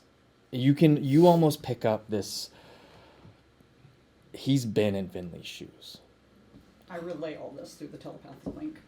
Basically, any impressions I get, I'm going to relay through the telepathic link so everybody is on the same page. Okay.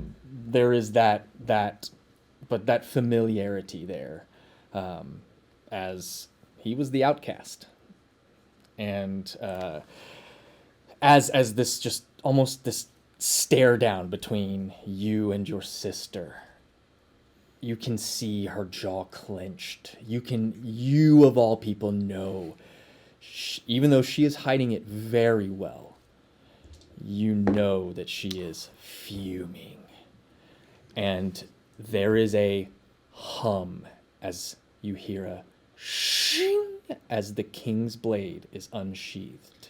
As he unsheaths it, I have a passive insight of 19. I'm going to be keeping my eyes on her, waiting for if she appears like she is going to make an attack of some kind. Okay. Got it? I also rolled a 3 on another deception check. When she was staring at me, Vinley got almost the status effect frightened. Okay. You see as the king's blade is brought forth, all of the perched eagles and the pegasi all bow in reverence as she speaks up.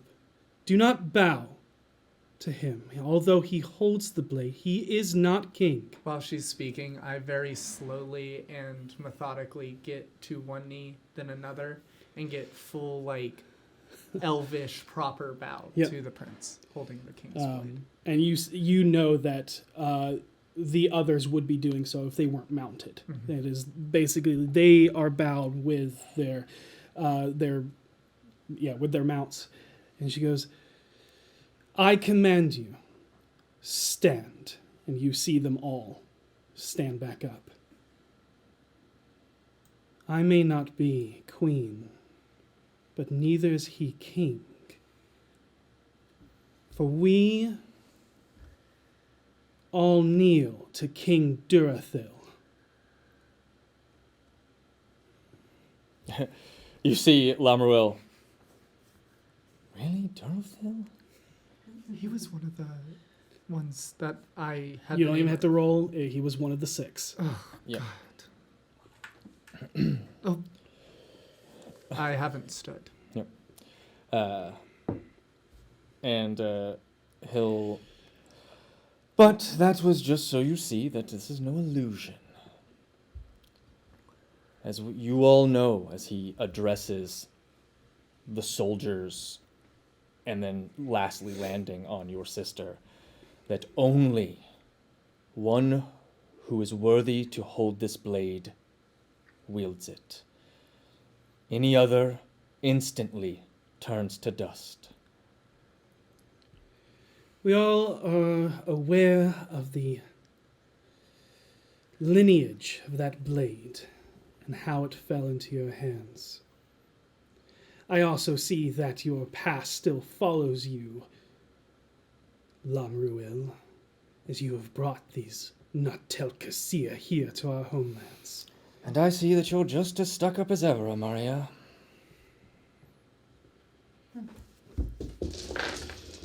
Now kiss. A 22? What the fuck was that?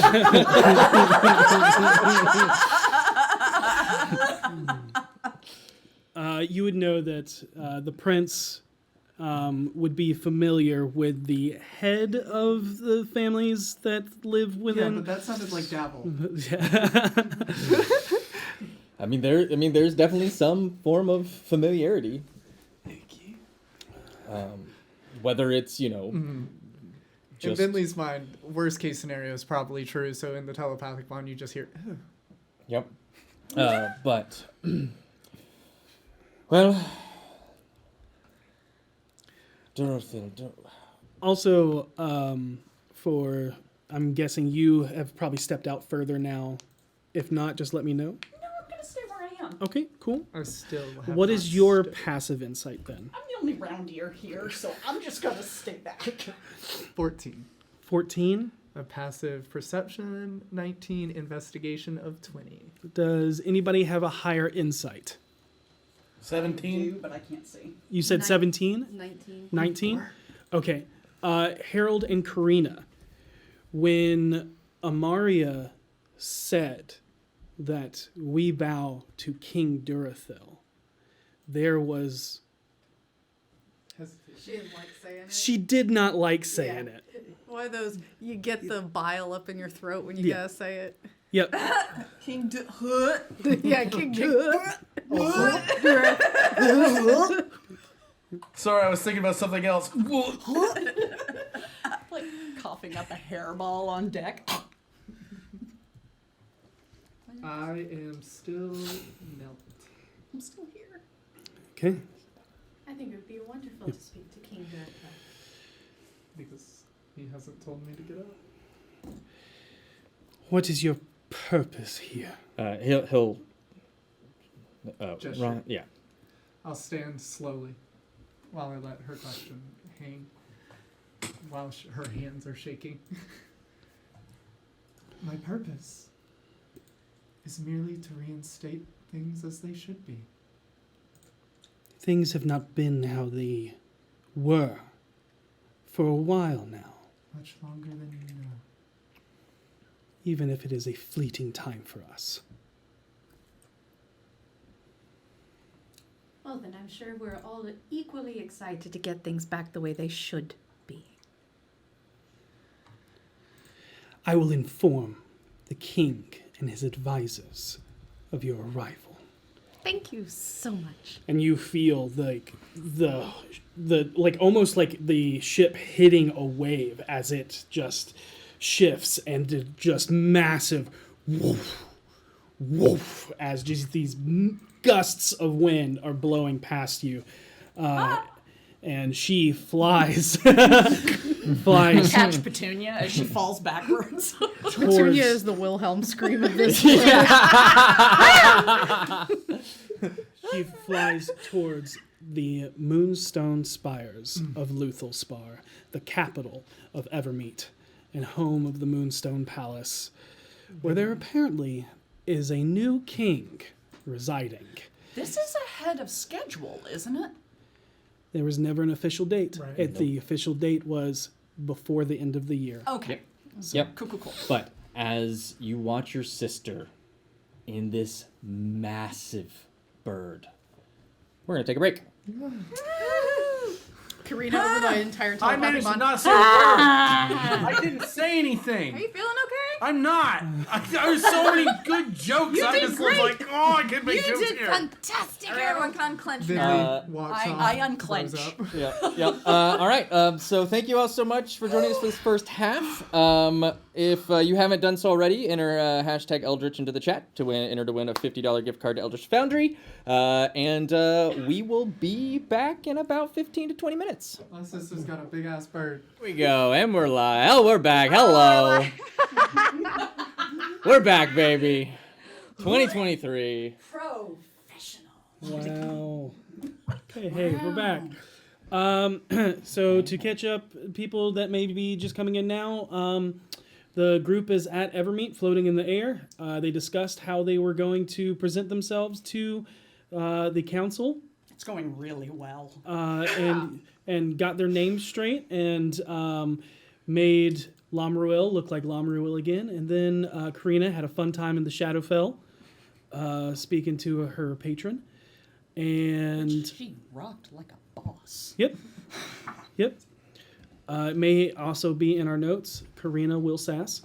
You didn't already know Cannot that? I'm like Karina this just doesn't now. think gods are shit. Yeah, no, it's fair. We know. Although I did write, we store our luggage in Venley's hole, which is now canon. Okay, yeah.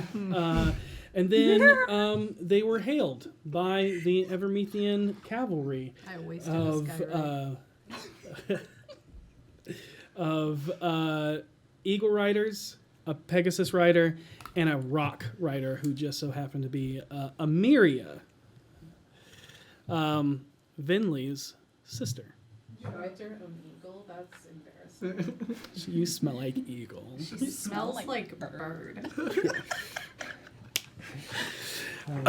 But as you all take a moment to catch your breath again as the weight literally and metaphorically lifts off of the ship, you watch as Amiria riding the biggest golden eagle back to Luthulspar. All of the other eagle riders and the Pegasus captain stay behind. And they also a little bit of weight gets lifted off of their shoulders as well. Picking off of your insight, it's not like they don't dislike her. It was just that scene was intense. Yeah. So, and then also being like, oh, we are also in the presence of Prince Lamruel, who Yeah. made himself known, who brandished the King's Blade. What was the name of the pretender to the throne? Oh, No. Delathon? Delathon? Is that it? It was Delathon, correct. No. Of The a Durathil. A Durathil. A Durathil or Nope, Durathil? King Durothil. The elf that keeps on going. I almost said the same thing. I love it.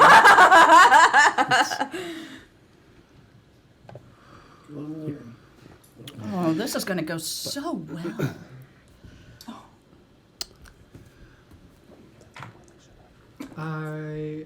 Finley, do you know anything about Durathil? King Durathil, I guess. Can I roll a history check to see exactly what I know about Durathil? Sure. And rule of two, Karina, would you like Yeah, to I was also about be to say, can I the use only my fancy- person that will be able to roll history checks in Evermeet? Yep. Real glad I took that prof. You better roll well. Oh, Hold God. on, hold on. Oh, I Can have I pull from that? Yeah. great history. How? I'm just wondering how that's gonna go down if she knows stuff you don't. Sorry, technical Oh no. issues. Oh no. Is Here. it down? I remember you have a +7. You have a +7 to your Oh, yeah. history. Yep, +7. Okay. Could I perchance Natural use legend 20 lore for a on 20. the Hold on, it may not be necessary. Karina just rolled a natural 20. Oh, never mind. You do your thing. I'm glad you saw that. I don't have to wait. This is great. Okay. That made my heart stop. I got a 16 though, so So it's a 27 in total. If that changes anything. Okay. Okay. And of Yes. course, my character sheet came right back up. This is for this. Yes, but this is just the name Durathil, so I'm giving the family, not specifically Yeah, that's what them. it You. Just point out that's not my cat. says. So, Durothil claims to be one of the founding houses of the ancient Gold Elven dynasties. It is, and its members never cease letting people know it. Known as a house of great warriors and wizards, Durothil has many of its fighters among Evermeet's army, and has more high magi than any other house. There is quite a few names. There's Lady Malela Durathil, who was one of Amla Ruel's generals, an ancient elf who had very weathered in war, very practiced in prowess in battle. What was the name again? Mylela. No, his name. Aruel. Amlururil? Oh, no, Queen Amla Ruel. Okay, thank you. elf man. That's. that's the queen. Now that you say queen, I recognize the Queen name. Yeah. Amla Ruel. You know that the house crest portrays a gold dragon's head, and its colors are yellow and white. There is a sword that one of the Durathils forged called Talshara, and was said to take more than 150 years to forge by the great armorer Kaithala. You rolled a natural 20. I'm gonna give you. Yeah. I'm gonna give you everything. You know the family's current patriarch because you have the gift of the Raven Queen's memories, so you even know current lore. One of their uncles just died. Yep. Is the ancient high mage Ilinaro Durothil. Hold on. Ilianaro. Oh, Ilianaro, sorry. And you are like seeing visions and memories of a siege of the city Myth Draenor, and where he fought, and you see this axe that he wields that you know to be the house's greatest weapon. And the name of the axe is Retta. One sec. I know, right? Oh, hey man, memories be flying through that brain. You see, all of a sudden, Karina just Literally war blood. Yep. Karina, download and process. Is that old RCA commercial? Yeah. In the chair. Hair blowing back. What's the? She's got a what's the loading axe's bar name? in front of her face. Redethamar. Redethamar. It's actually as it's Renasamar? Redethamar. I love elves. Yep, and it is rumored to be bound with the spirit of an elven goddess. They got some they lofty mention which one it goals. Right. So we're gonna take that house Real weapon and get it quick, to can I V. gather from these memories? There is a head Sahanine priestess named Soliania. Hold on. Silly of me. Sahanine. Yep. That's Sahanine, the goddess. moon goddess of the elves. Priestess. I'm gonna remember it how Karina remembers it. That's her last name. Okay, what's the priestess's name? Soliania. So Soliania. Spelling it how I'll say it correctly. Sounds great. Let's see.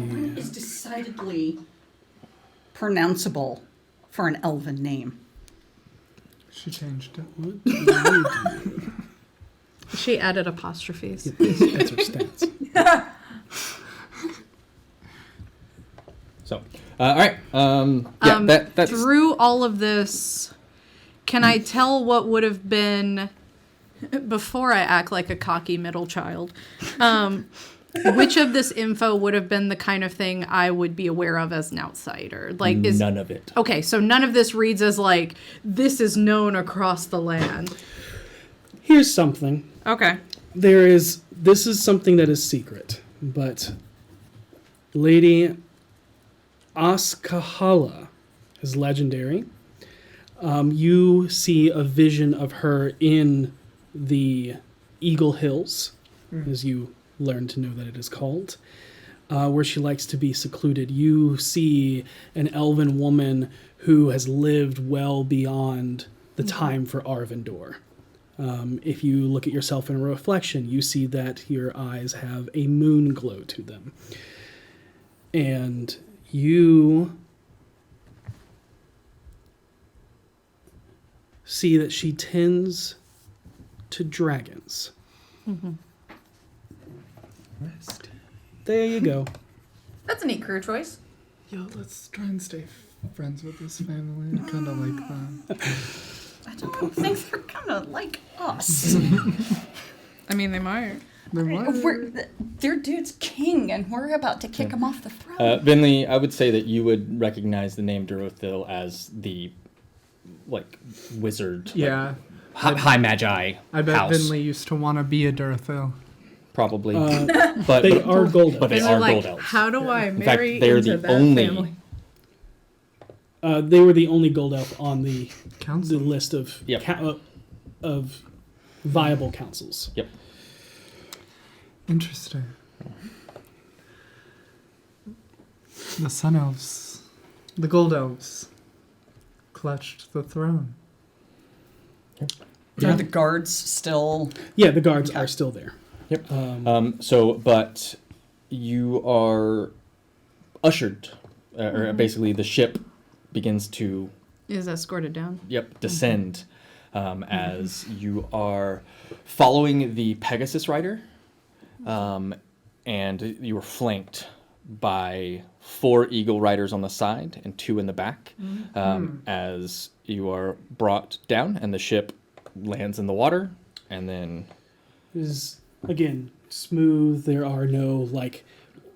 are waves that crest upon the shallow shores that exist as the green approaches the edge more so than there is any sand.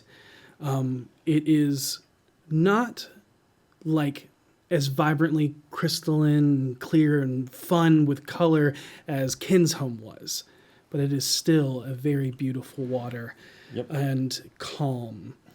You see the docks that you're pulling up towards are they have that crystalline moonstone figure to them that almost fades away. This is like the clearest of it laid into the water, and you see that there are like coral and branches and roots of trees that kind of line the edges of it to give it that more natural grown elven quality. What kind of looks am I getting? You have not stepped off the ship quite yet, but when everybody was out and about, you definitely saw that there was some distasteful glares in your direction. Yeah, more like, like nose turned up. But he's Got covered it. in pretty flowers. I took my hair down. Okay. I know I don't look elven facially, but Harold, make me a perception check real quick. Sure. Love that. Love that for you. 17. 17, it's enough. Being around Vinley and Davil, you've been able to pick up the differences between sun elves and moon elves enough that most of the glares you got, like 90% of them, sun elves. Damn Sweet. sun elves.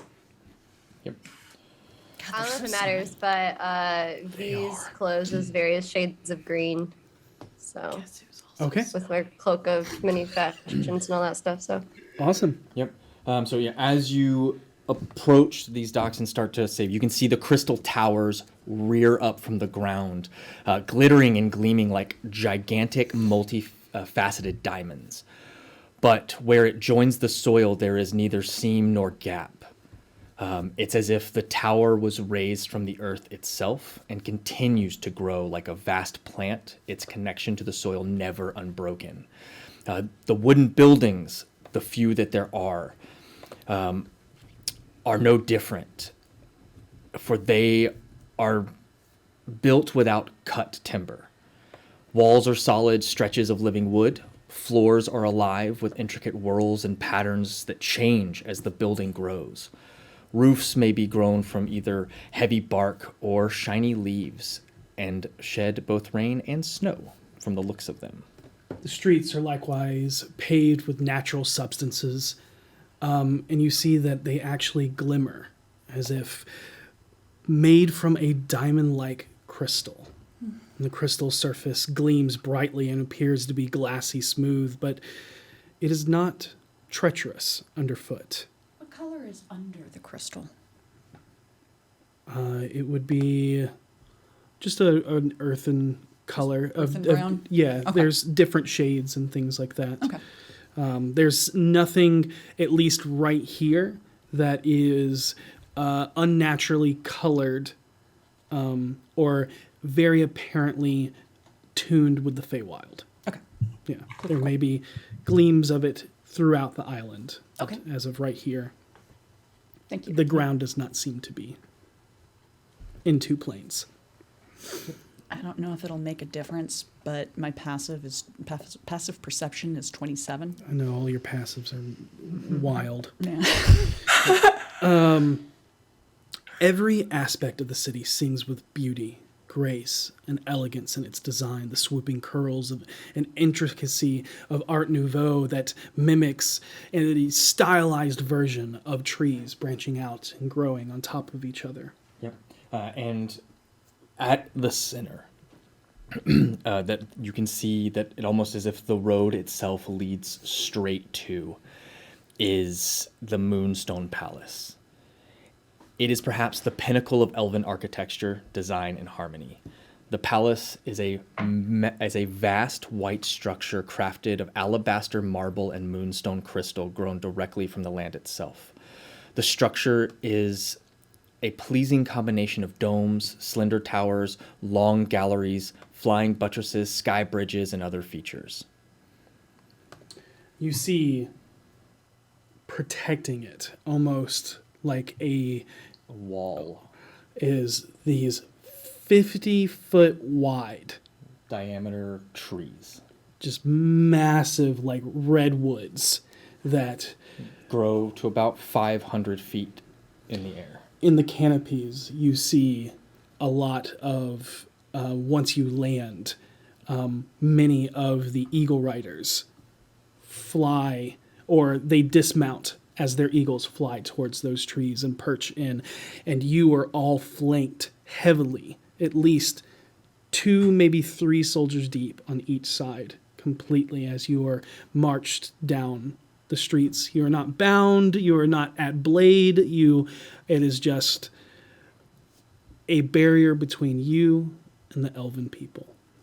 Karina, in the mental.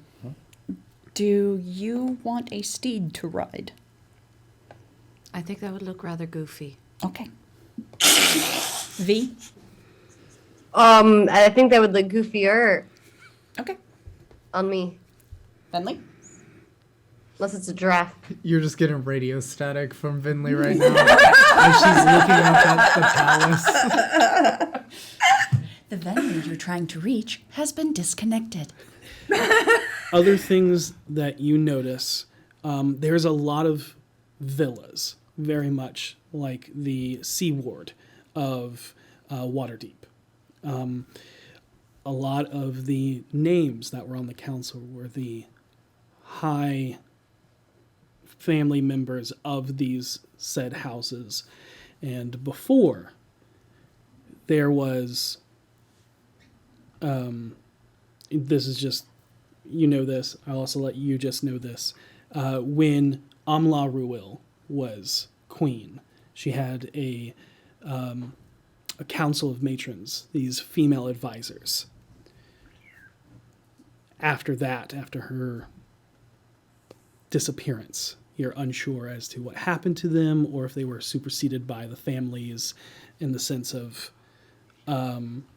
it's unsure, but there's a little gap in history that seems a little off as to like what was their purpose, what are they doing now. And what were they called? The matron? Council of Matrons. Council of Matrons. But in their place, you would at least recognize the names enough to be like, oh, those are high-standing houses of Evermeet. Those are the big dogs. Yeah. That one? I don't know that one. Yeah. Where like Galanodel is the high-standing house of Nessaquah. Yeah, these are the high-standing houses within Luthelspar. Oh. You see a bunch of villas that you can Elf cops. you can easily identify grandstanding villas, but it is also everywhere you look has some tie to the Seldarine. There are temples of different aspects. You can identify certain ones, but man, those elf cops. There's Elven ambulance. There's a tree There on appears to be an fire. emergency on the other side of the island. I hope everyone's all right. Yep. One of the first things you notice as you start walking, being marched down the streets, is this building to the left of you. It rests like it's almost one of the first. It's the first large structure you come to, and it is this elegant, almost cathedral-like building that is made of this moonstone, but the corners are almost intertwined with grown tree roots themselves that kind of go up on the corners. And Vinley, I would say you would know what this is. Most of these, I guess, landmarks you would know just from being raised in Evermeet. This is the Hall of Ancients. Oh my God. It is where the most legendary of elves are laid to rest. You're gonna go animate them, aren't you? Are we passing it? You are? Would you have told us what that is, or would I have gotten that from my thing? I'll say go ahead and give me a general history roll for Evermeet, because that was specifically for the Durothil house. How much of the Durothil house info did you tell us? None. Okay. That is gonna be math. 25. Oh, good. Anything that we say for Vinley, you will also know. Okay. That's cool. Because if I can tell that it's a city of the dead, I'm going to, provided they allow me, step over just to. They do not allow you. Okay. As soon as you try to take a step, you are met with a guard. I will bow and I will And just it's not kind of. and it's not a like forceful. It is Yeah. it is that for your safety. Yeah, I'm gonna just nod to him, look directly at the building, give it a full solemn nod, and then continue walking with the group. Through this gesture, what's your passive insight? 19.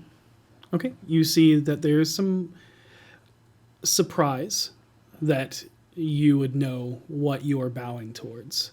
There might be a little bit of like thought process. You can see kind of trace over their mind of maybe they just guessed correctly, but the reverence that you have lets them know, no, you know what that is, and they respect that. Yeah, but I would also say that no non-elf is allowed in that building at all. She wasn't going to go in. Yeah. That's just again. That's why 25. she took it properly. She was just going to kneel at the entrance. As you continue down this path. Are you going down the? I'm going down the road. Making her look for. We're back, baby. Spent a whole week Oh, not making okay. that reference. So in this one spot, most of the people that you see are easily identifiable as sun elves and moon elves. When you were coming in, you might have noticed a few, very few, figures swimming in the water, which you would know to be sea elves. But here, Karina, you did not meet them. But the rest of the BFGs have met green elves before, and you see an area that looks where everything else is moonstone. This is very nature-based. It is a building that is not carved from trees, but it is grown from several different trees that, like the roots grow in a way that create the building itself. The wood twists around itself like knotwork, and you see these very uneloquently dressed elves. They don't hold themselves with high regard of formalities of clothing. No, everything they wear has purpose. Everything they have was pulled from nature itself. And you see that they have a deeper, richer earth tones, and you almost didn't see them because they blend so well with nature itself. Yeah, and they're not sea elves, they're wild elves. Just FYI. I said sea elves when they came into the sea, and now that they're here, I was describing all of the elves that they've seen so far. Got it. It sounded like you were saying green elves were sea elves. No. Got it. Okay, got it. My bad. I misinterpreted. My bad. You're pretty too. I am so pretty. Happens to the best of us. And We love that confidence. in Elvish, you see these runes carved around it. You know this to be called the Spirit Lodge. It has a really deep connection with nature. And over the telepathic bond, Vinley says, "Perhaps you all will see why I was so afraid of wild elves." You see that there is no moon elf, no sun elf in that building. Elves are even isolationist with other elves. As you continue down, a large, beautiful fountain catches your eye to the right. It is built of gleaming white construction with images of birds, trees, flowers, and other natural wonders. For you two, it is said to have been a gift to King Zor from the goddess Sehanine herself. Some who gaze into its waters are said to receive a vision of the future. Can we see in the water? You do not go up to it. Okay. Yeah. Again, Yep. you are on this diamond path, Mm-hmm. but it's as if walls. Yep. Are The fountain beside itself actually sits in what you know to be the Sunstone Commons. It is a star-shaped open area that forms a common meeting place for the city's elves. How many points on the star? 4. Thank you. You know that speeches are given here. It's a public forum. you pass a couple of temples to the Seldarine. Yep. I would even say that while you're at the Commons, there are food and wine booths, and this is probably where you see the most people gathering here. And you, especially with your passive, there is not. I mean, it is to the point now where you are now about at the center of town, and all eyes are on y'all, and it is just you're having a hard time focusing over the amount of whispers and all the murmurs start. Many lips as no, I can. you can't. Like it's to the point now where you're getting overwhelmed because that is unfortunately the bane Yeah. of having such acute senses is it is 1,000 voices talking at once. Yeah, Got it. And a lot of the flashbacks to Waterdeep. Yeah. a lot of sentences start to bleed together. You start trying to make sense of it, and you can't because one person saying one thing leads into another's, and the sentences don't match together. Can I not listen, but if there's two words that if I hear, I just want to Not tell note? No, not that. I want to know if they named the prince or Venli, if I hear either of their names.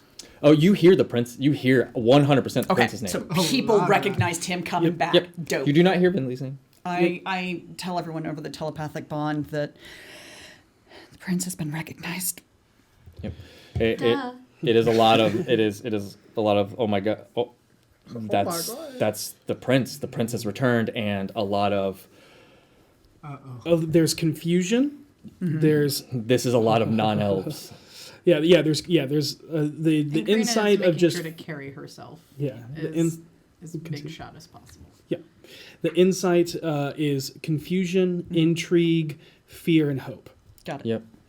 That's a lot. Interesting. Yep. And a lot, I would even say, like, the murmurs of, it's like, okay, there's a lot of non-elves here. But one of the things that you pick up is when you hear Lomerwill's name, or the prince, or his grace, or his highness, or what have you, it's always like, well, I guess the rumors were true. Because he was known to leave Evermeet and travel Toril and mingle with non-elves. Yep.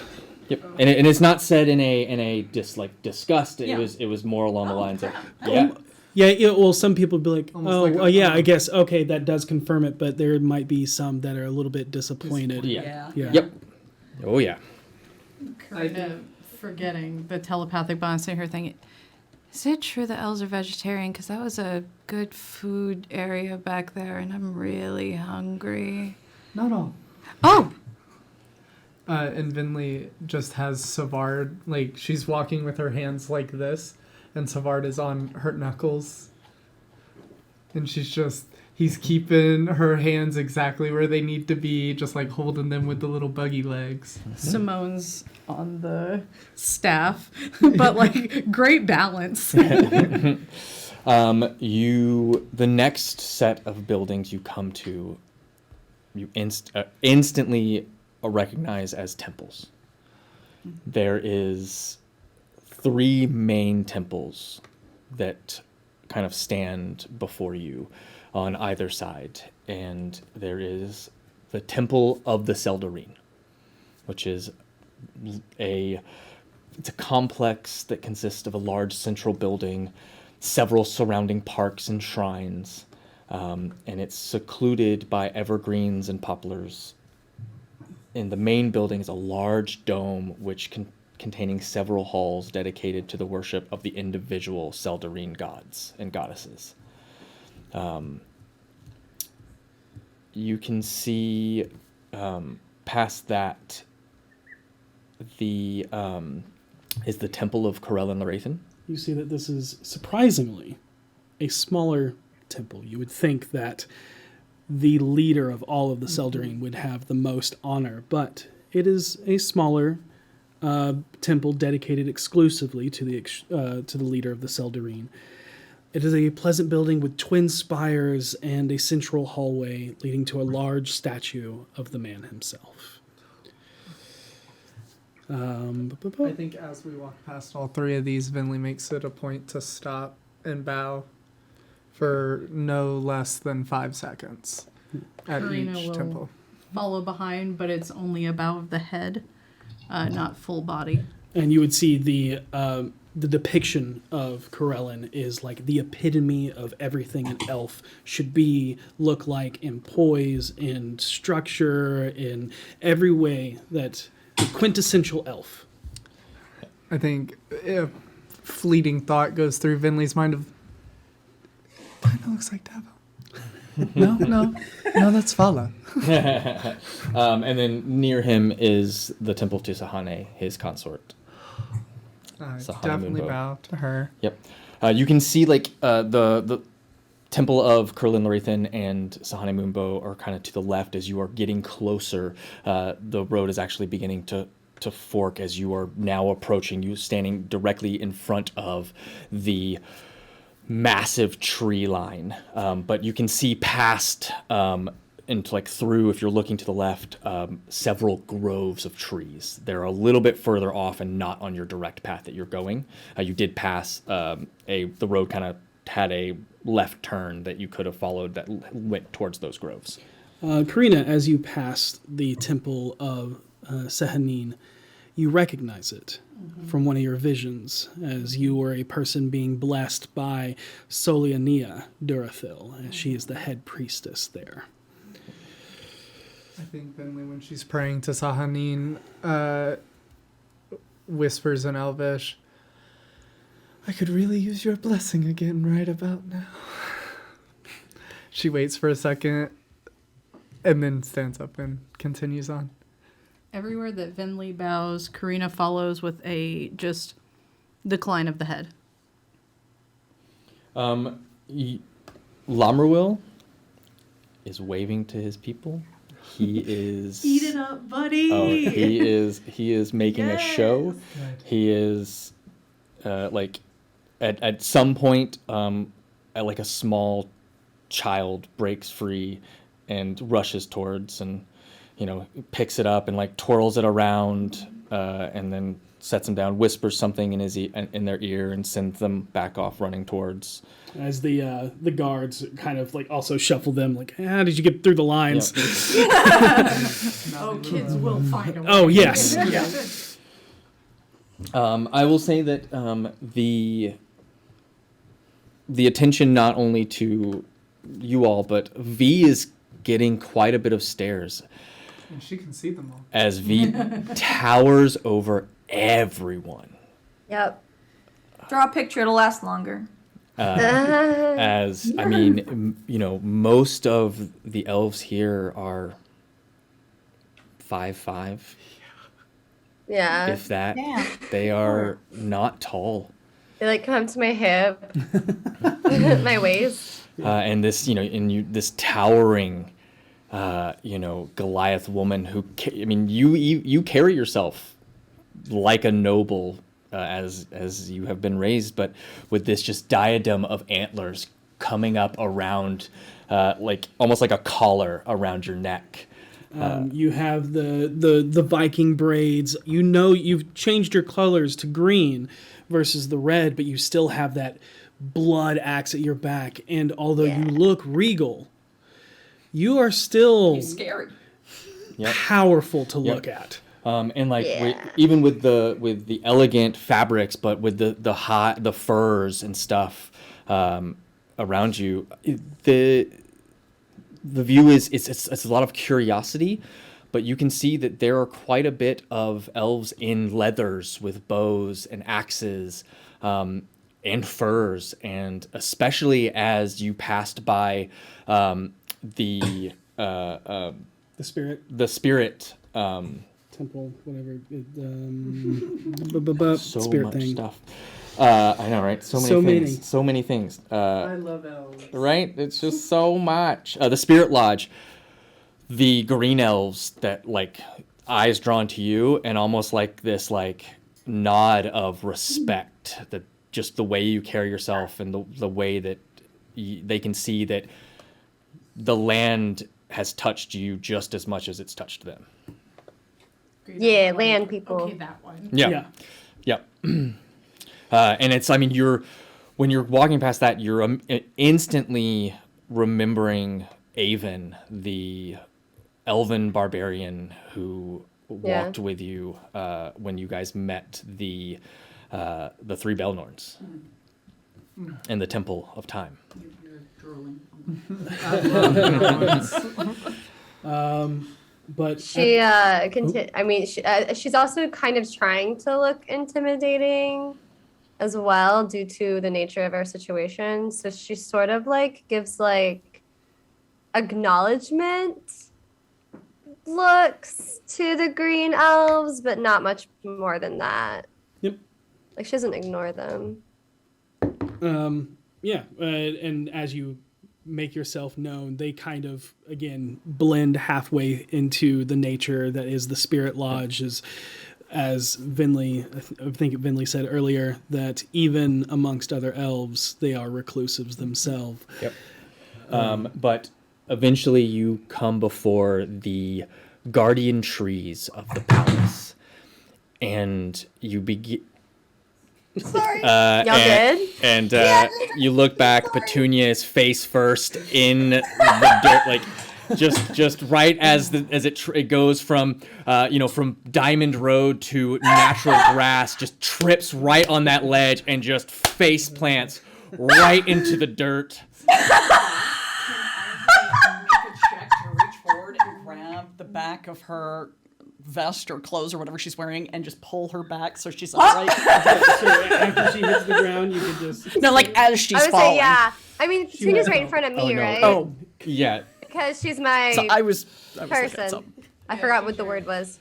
She's your Courtier. Courtier. I almost said collier. Courtier. So I just I reach down, I just pick her up by the collar, and I just set her up on her feet. And I pat her, and I'm gonna give her head pats. Little head pat. Love Thanks. There's Goodness gracious. slight judging side eyes from some of the elves as they look down, and then Definitely that. Yep. Yep.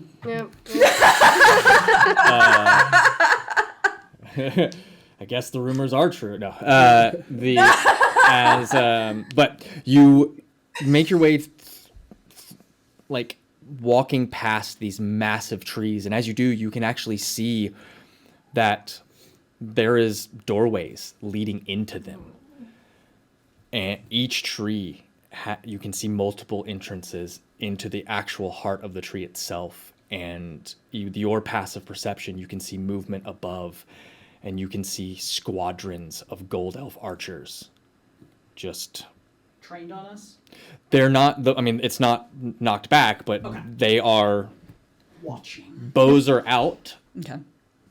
And a quick pull would all it would be. Yep. But it's just, you are foreigners about to walk into the literal heart of Luthal Spar. Yeah. And you see a vast gleaming structure of white, silver, and gold, and stands watch over the city as everybody holds this place with reverence, as this was the home of Queen Amla Ruil, and now is the home of King Durathil. You walk, as you move past, you come across this ornate moonstone bridge that crosses over a lake that leads up to the palace. The arches going up in just this intricate, beautiful filigree design, all literally grown from moonstone itself as you continue towards the massive gate and doorway of the palace. With your escort, you are not stopped and asked like you are many times in Waterdeep. It is very obvious that your presence has already been made aware. In case it wasn't known, the head of your procession is the knight on the and still riding the Pegasus. And you see up in one of the trees, a tree all to itself, is the massive giant eagle that Emiria rides, but you do not see your sister. Yep. And as you get to the door, you will actually see the knight dismount from the Pegasus. Will kind of go into a sheath on the side and will pull this double-bladed elvish scimitar as he snaps it on his back. And you see him kind of lean down, petting the horse's head as he nuzzles it, and it turns and takes flight, flying up, not towards the trees, but up towards one of the towers of this palace. And did this knight seem not subservient to my sister, but like kind of good with her? Good with her, and is lower in rank. Okay, do I recognize him? Like, you would not. He is not. Okay, from, he's not one of ours. No. He would be if she is one of the council members, like he is like a captain or commander of something, and the council member would be like, okay, this is what you need to do in order to protect Evermeet. Okay. And that is the level of Professional yeah. interactions. Yeah. But as you pass through these walls, you are met with many, it's like this vast green opening of small parks, groves, lakes, statuaries, hedge mages, and gardens, all past the main wall before you even get to the palace itself. There you see other small buildings surrounding the palace, each as elaborate and luxurious as all of the ornate villas you From saw. Waterdeep. Yep. Like the Castellanter Villa, these structures in before the palace are as ornate as that, Yeah. if not more. God. I think Vinley has her little toes because her boots don't have soles in them. She's got her little toesies in the grass, and she's just very stone blank face, but definitely digging her toes into Evermeet soil once again. Karina, going off of your 25 history, you look over and you see the royal gardens, and you are instantly met with a memory. You are tending to them. You feel old. You feel taller. Obviously, you're an elf. You feel masculine in figure. Before there is a blade at your back, piercing through. And you feel the death of King's Hour.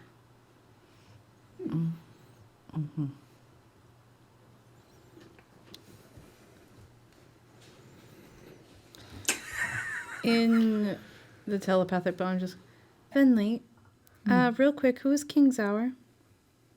The recent, right? No, the King of the Elves. There's only been one, and it's him. Yeah, that's what I thought. Oh. Well, he's was the king. Why? How did he die? He was Assassinated in a garden. he was assassinated. Okay. I believe he was. If I heard correctly, he was stabbed in the liver. Okay. I think. You would know this to Tragic be death. Lamaril's father. Yeah. He Yeah. is not in this telepathic bond. Are there less people around here? No. Great. Oh. There are less common people. Oh, yeah. You are now where you would go to the Peregion's palace in Waterdeep, where there were still guards and things like that, or if you were to go to Castle Waterdeep. Yeah. That is the feeling you get in here Okay. as you see a bunch of gold elf warriors. Got it. I also have my head down. Like, the only time I raised it was to look up at the palace.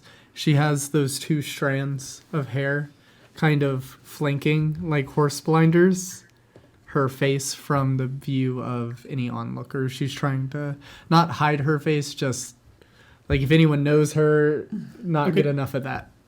Got it? Finley, do they know who assassinated him? I don't believe so. Yes.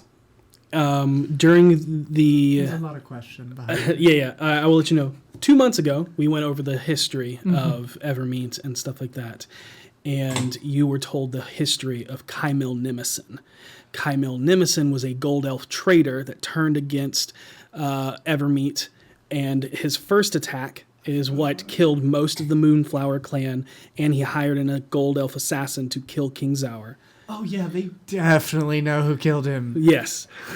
Then he was sent to a prison far away, escaped. You know that through history, made a deal with Lolth, came back, then was basically a duel to the death with Lamruil in the last seconds of his life, disappeared. And that was the last time anybody saw Kaimil Nimison, except for one other person. When you realized who Kaimil Nimison actually is. To you. I don't want to tell them yet. It's okay if you want to. I'm just. I say, yeah. They absolutely know. They absolutely, positively know. Okay, I just wanted to make sure there wasn't like anybody we need to watch out for. Was he a Mattel Casino? Harold. Oh wait, so if they know, we gotta watch out for him? No. There's absolutely no one to watch out for in this. Okay. Thank you. I don't believe you. No, shh. Everyone's minds are getting a little crowded. We should probably work on some meditation. Tell me about it. Mine's empty. That's a train station. There's a lot going on.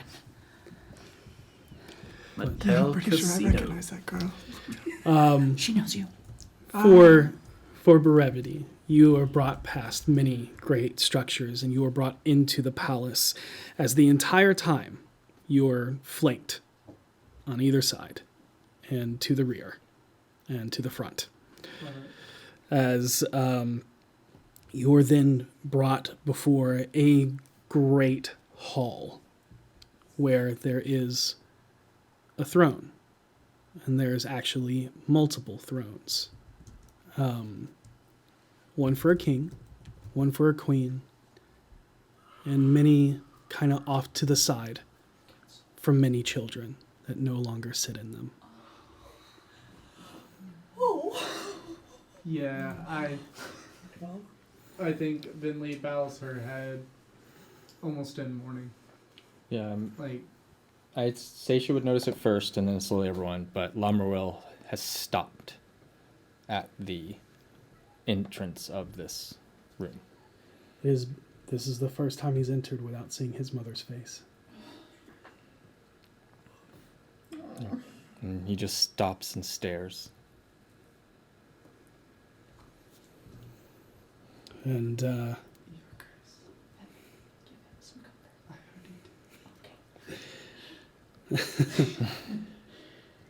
Sorry, I'm a little overwhelmed. Your Grace.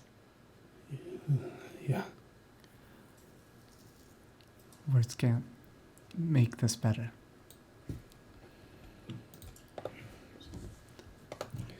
But she'd want you to keep moving.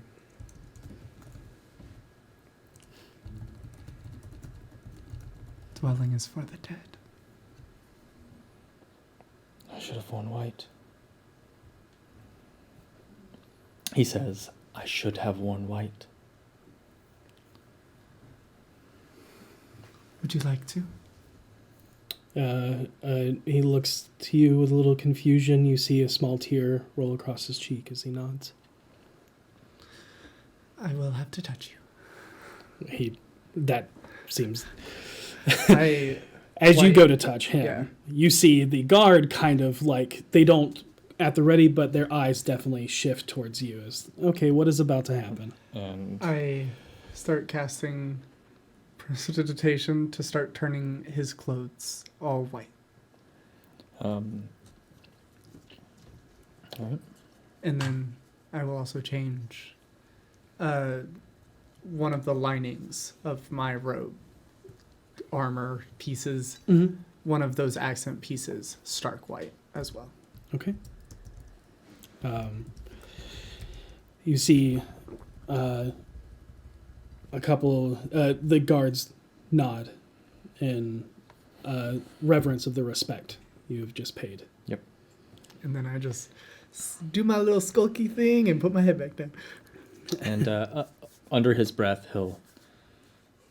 I owe you again, God, no doubt. Just be a good ruler.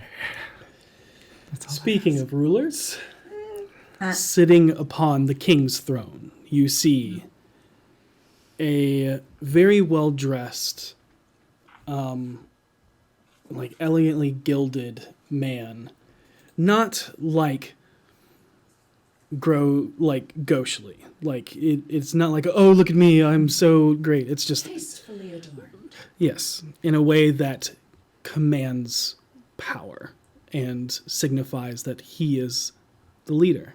And it is an older man dressed in a combination of like kingly and mage together. You see crested upon his crown is an ornate wreath of golden laurels with jewels. Do they have little silver hands on them? Little silver hand. I'm Oh, so sorry. no. Continue. Smack you. I think over the telepathic bond, I am so glad after looking at this king, Voss is not with us because that man's everything he hates. Oh yeah. Oh, Yep. This whole thing would have Yeah. been bad for him. I feel like Voss would have dropped dead as soon as he stepped forward on the shore. I think his head would have just exploded. Yeah. Yeah.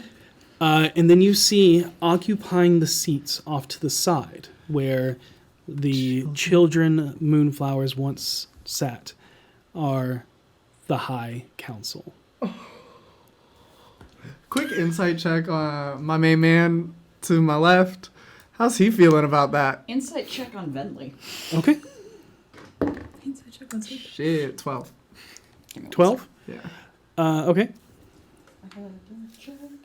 I'll just insight nothing because my passive is 11. 29. So he's 29? just sitting there. For Lamruil, thoughts.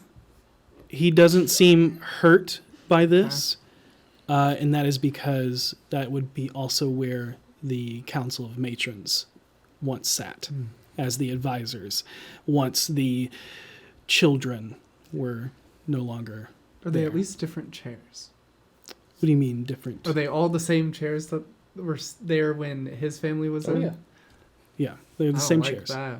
Because it's all naturally grown out of moonstone. They can make more. But for Seisha, how is Vinley feeling in this moment? Tell me everything.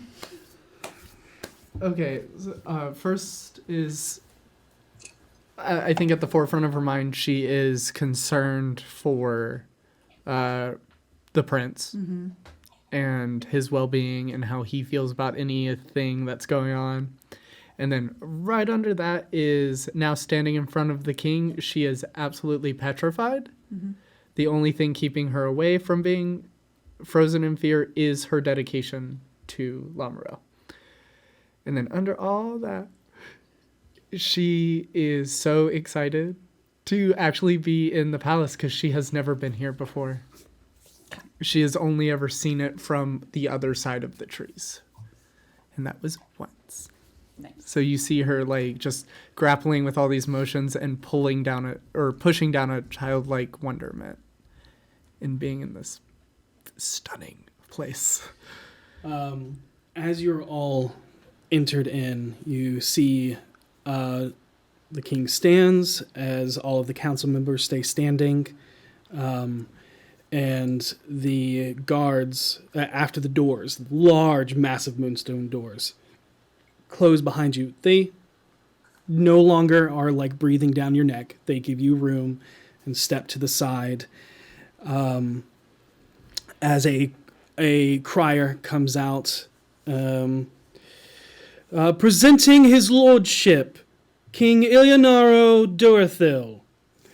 And you see as everyone acknowledges the king, waits for him to sit. He finally sits. You see the council then sit. Yep.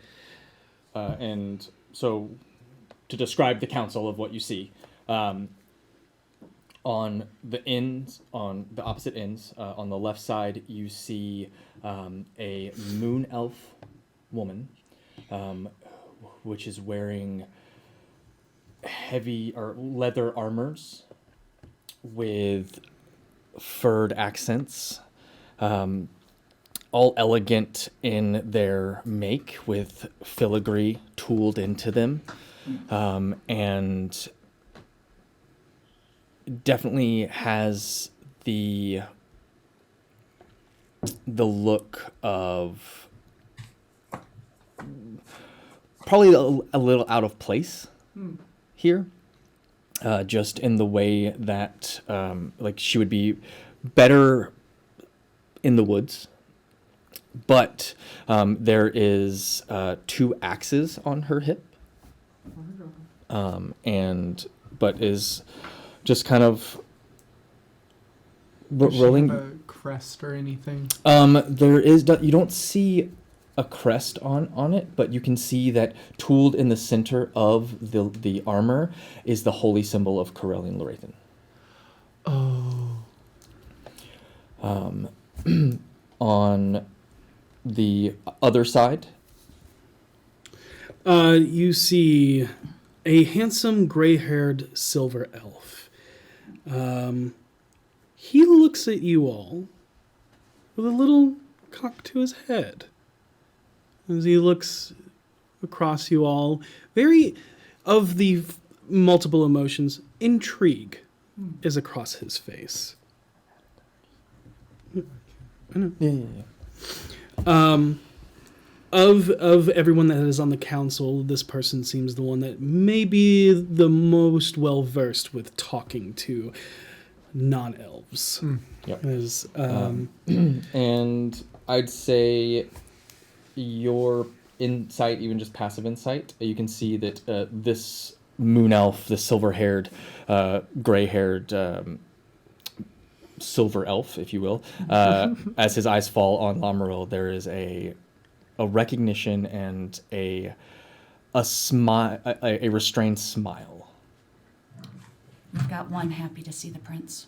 But you can see him trying to be, I am elegant, I am on the council, I must be hoity-toity type of. So we have king and then council on either side. Yeah, so king right now, and we're working our way from the outside in. Okay, outside. so at the end of the Great Hall, there would be two thrones, one for king, one for queen. And then going up the And then the sides, and still on the dais, Yep. are the other thrones, lesser thrones. Throne is empty. The queen's throne is empty. Yep. Not for long. Would I know? Would I know? Is it empty for sad reasons or just there's no queen? You would know because everybody knows this. The BFGs know that Amla Ruil, who was the queen, who everybody revered as Evermeet itself, has disappeared. Yeah. Okay. But Durathil does not apparently have a wife to sit on the throne with him. That was more Okay. what I was checking. That he does not have a current wife. Not currently. Yeah. There does not appear to be. No ring on his finger. That, or he may be so recently throned that her coronation has not happened. Or no one just wants to marry him, and it took being a king to get someone to like him. Courtesans notwithstanding. There are a myriad of reasons. None of them seem sad. Yep. Okay. I wanted to make sure it wasn't that Karina didn't cotton on to like it's something that she should show reverence for. Fair. Yep. Sitting next to the silver-haired elf, the one that noticed Lamaril, is a female moon/silver elf. Again, has leather armor on, but not the furs or whatnot. But is slightly different in make than the one on the opposite side. But you can see has a quiver of arrows on her back and a very elegant bow. Very nice bow. The arrows also look Really nice. Very, very nice. really Like nothing less. like special. Yep.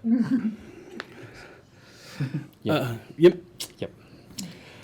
And is that one mirrored from the Corellian? Mirrored from the Corellian would be the silver ear. Oh, okay. Yep. Yep. Mirrored from her is Yeah. Do You not tell instantly me she is next to this. you see a man that is dressed exactly how you remember blade singers to be dressed. This is a war wizard. You see that he has blades at either side, and it is a form-fitting coat that also has movement to it. What type of elf does he appear to be? Oh, he's a moon elf. Okay, so I'm feeling like these are all moon elves sitting next to each other. Surprisingly, No, like in, No. in a group. surprisingly, all of the former council were moon elves except for the king, who is a sun elf.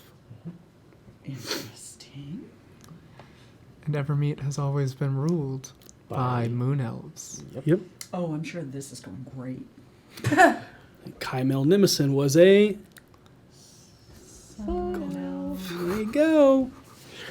But anyways, you see that there is a crest, or more so just kind of like, designs woven into this blade singer's coat that you see beasts.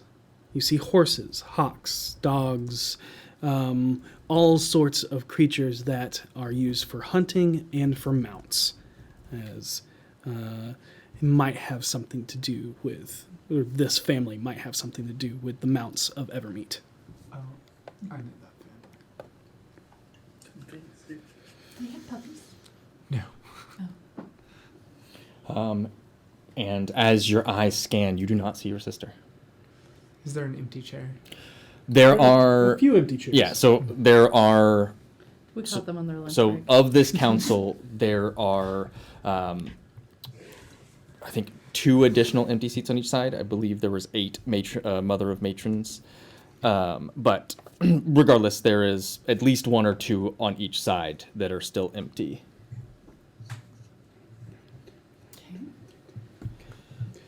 There is a total of 13 there you go. chairs Yep. upon the dais. Yep. Very few are filled now. Yep. Yep. So these are all ones closest to, The king. and you hear a door kind of closing and kind of walking from the side that looks like it leads further into the palace. But on the diadem side is your sister as she walks across and then sits in the chair next to the king.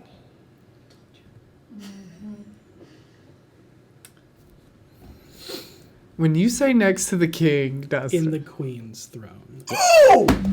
Yep. Yep. Shit. Okay. I see where this is going. Uh-oh. She's gonna kill that man. Oh boy. She is not wearing a crown, but she sits in that throne. Yeah, she's gonna kill that man. Someone might Get want to it. check him for arsenic. You see she just sits with disdain, her arms cross, closing herself off to you all as she looks towards the king. My lord, my sister has brought forth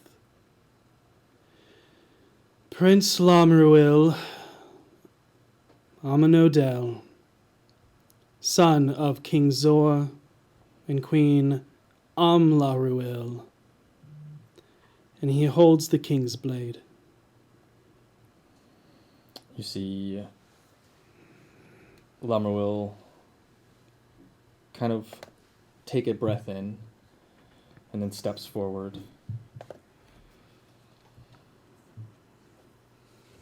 It is good to see you again, Elenaro. And you all. And he kind of goes down. Anaharai, Haram Ara,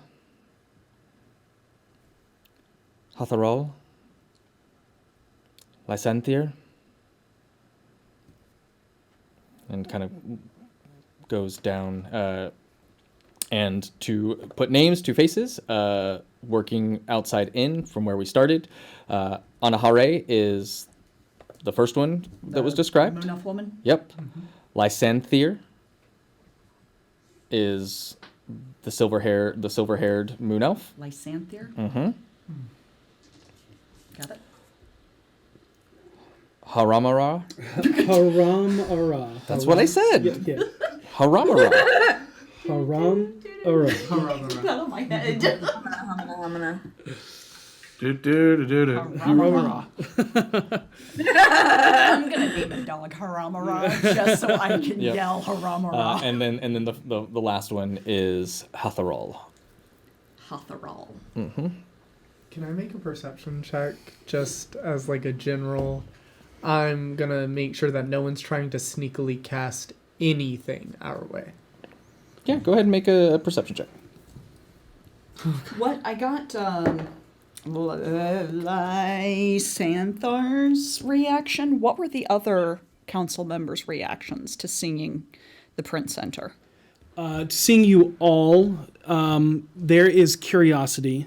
There is a little bit of like an upturned nose from the king, who is a gold elf, at the presence of Lamruel. It is surprise. Yeah, and it's not until Amaria says his name and that he wields the King's Blade that there is an visible reaction. Okay. And it is shock. Yeah. Slight gasp. It is. That is definitely a sharp intake of breath. Took the words right out of my mouth. Oh, I was thinking the anime one of. Nani? What? I got a 13 perception check. Okay. Duly noted.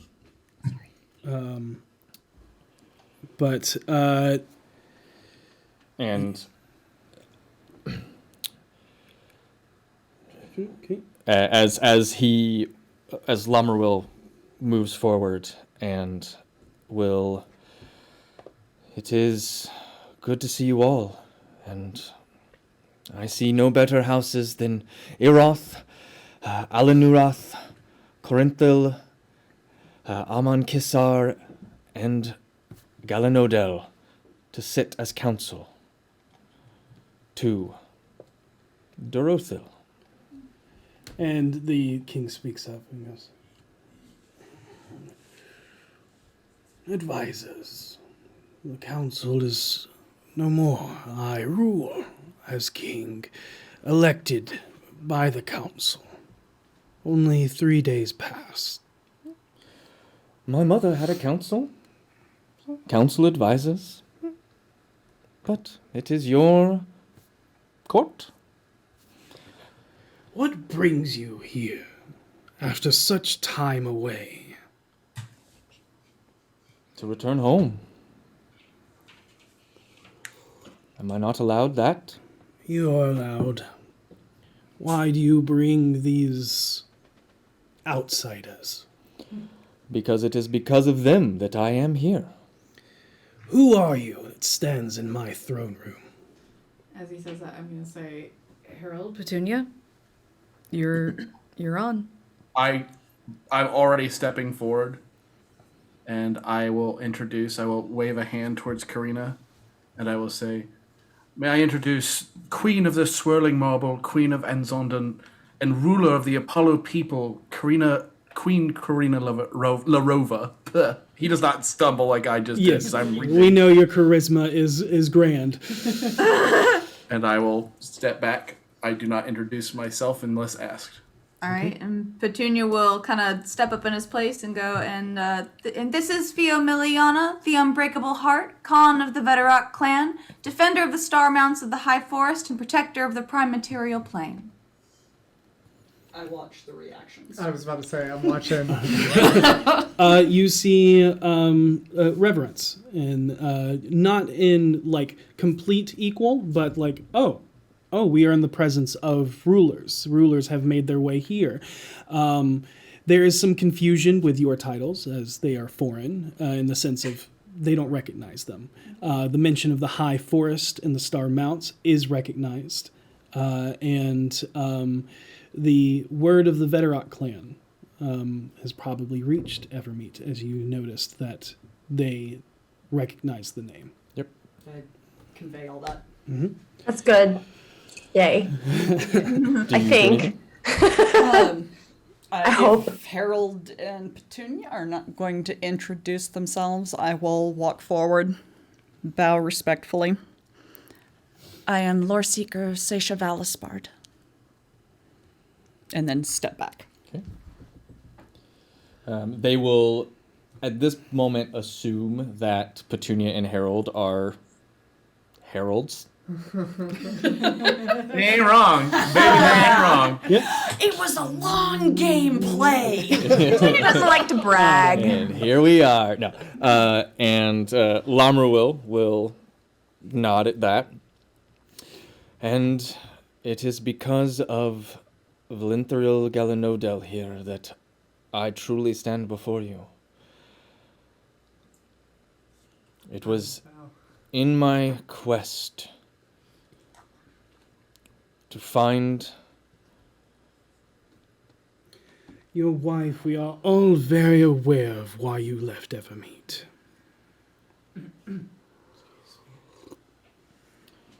And where is she, Lamruil?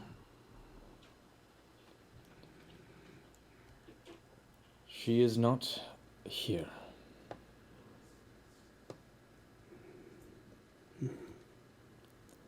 You see kind of the insight for the higher perceptive ones. She gave her life for Evermeet. And for me. It kind of just nods and like, okay. Over the telepathic bond, 'cause I know he's not in it. Karina's like, I see we've got a few queens where they shouldn't be.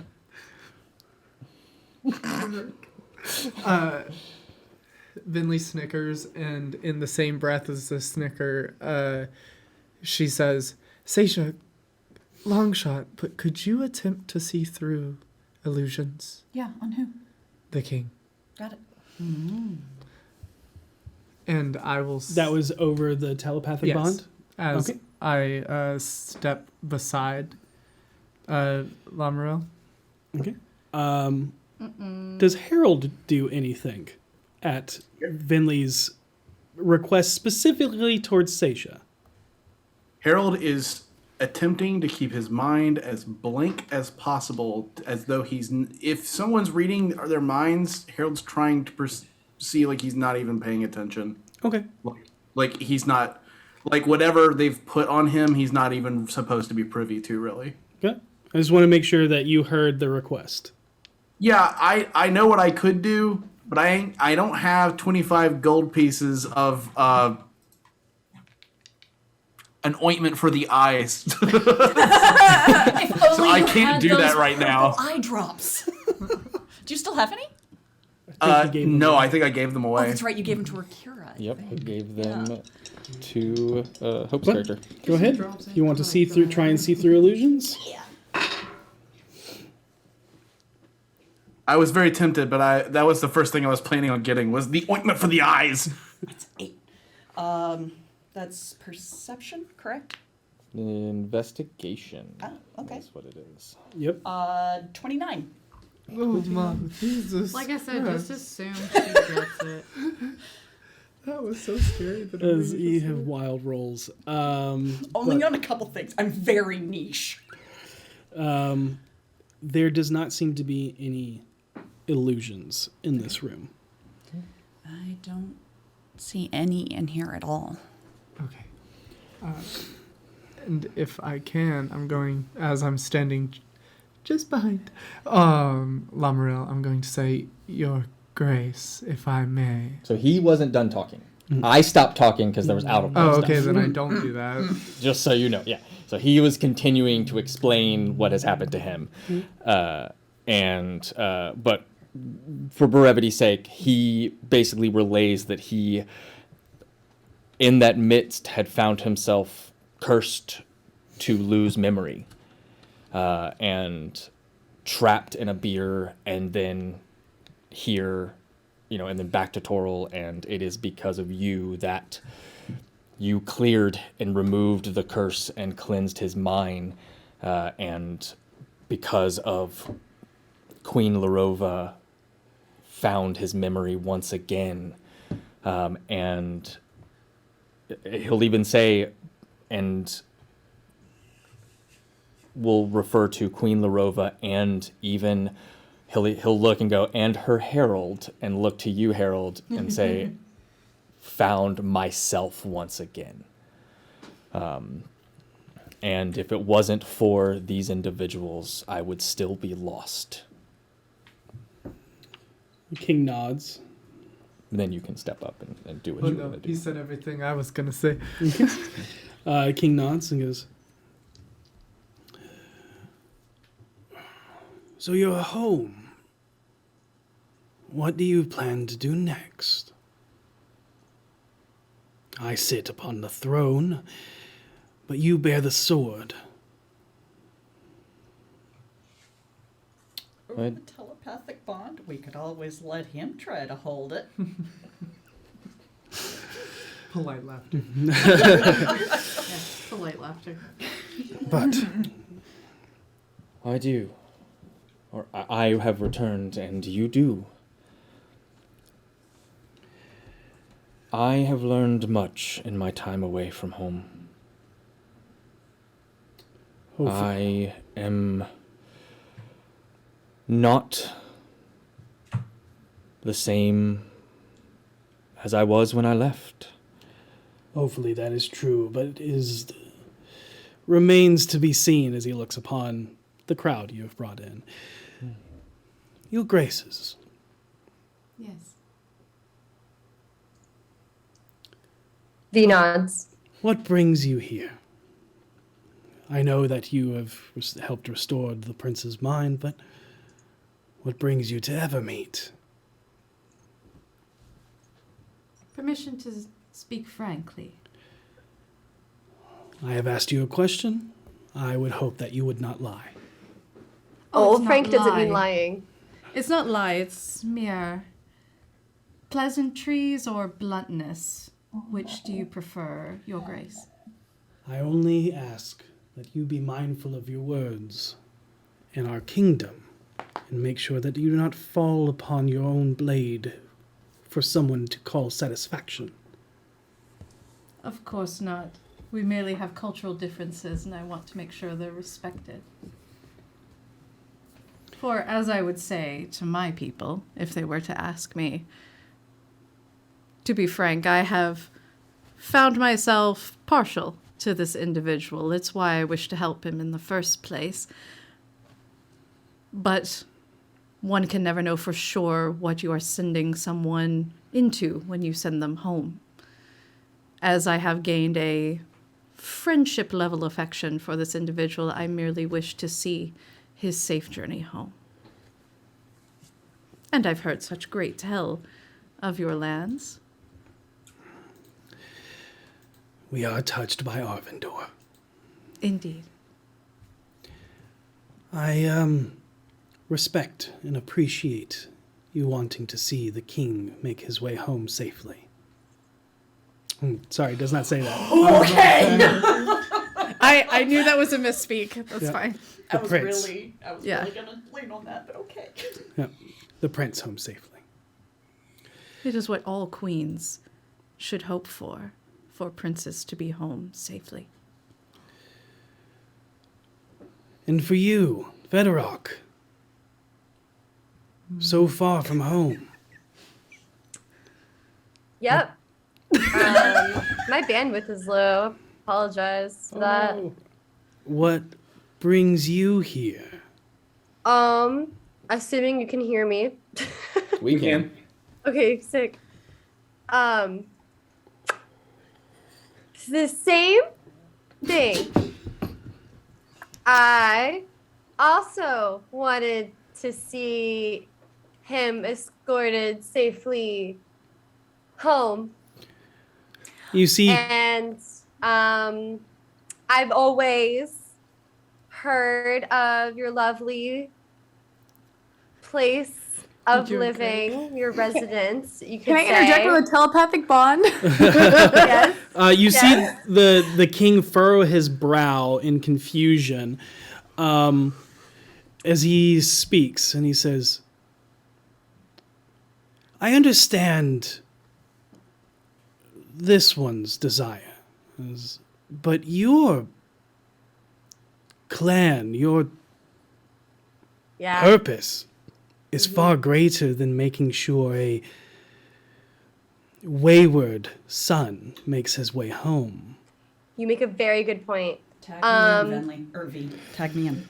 Yeah, telepathic bond to V. Be like, remember the far realms. You should probably maybe you could segue Vinley into that. We are protecting the whole world. Okay. That's so, my purpose here. I did help escort, but I do actually have more news that you guys, not you guys, apologies.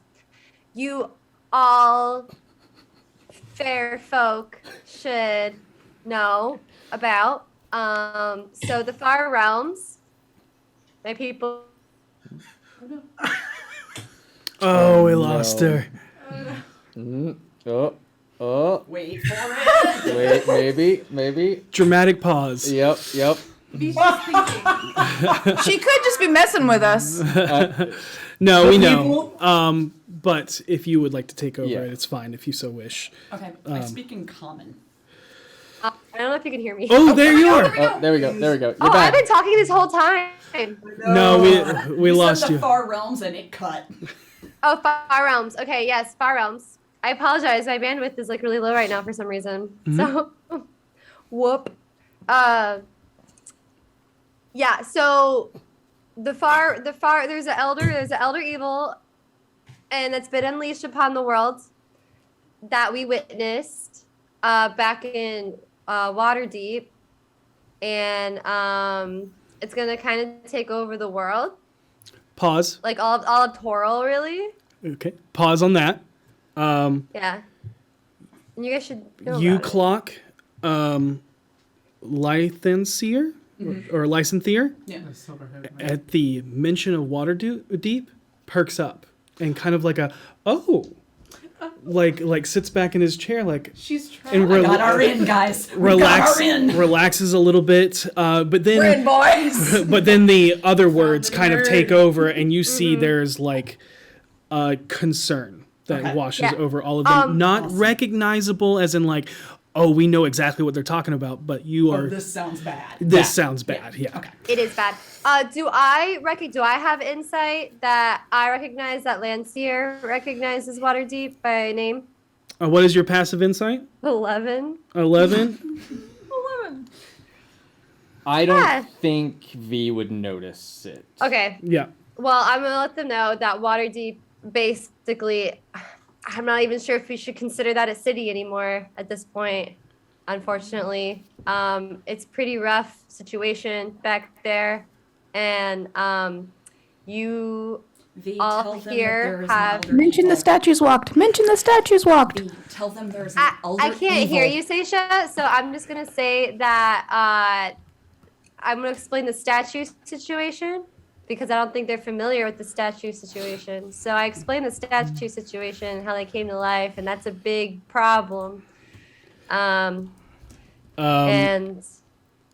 As you say all of this, explaining the situation and explaining the fact that you, a Veteract, a protector of the realms, from certain entities as this, there is a lot of soft murmuring that kind of goes across the council, and a lot of them bring up their hands, like crossed and steepled Covering across their lips. mouths.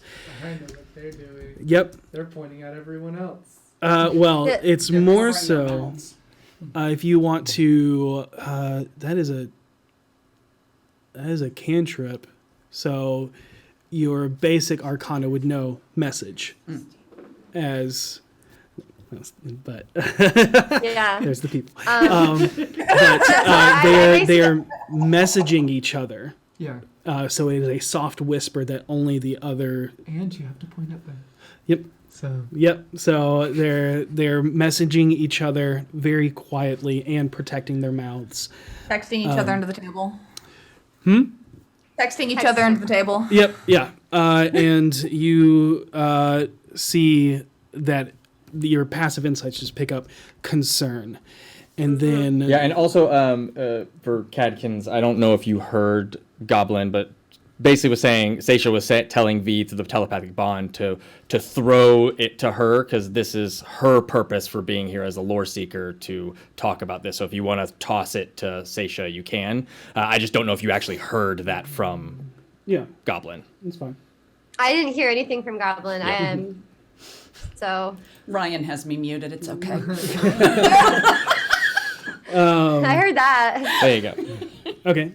But yeah, I pretty much tell them that and say that they have a right to know. Maybe they want to help. And without you throwing it, Keen will actually look and there's concern to be. You're a lore seeker. I don't follow Ogma as we follow the Seldarine. But Ogma's knowledge is revered. Is this true? I don't understand what he's saying.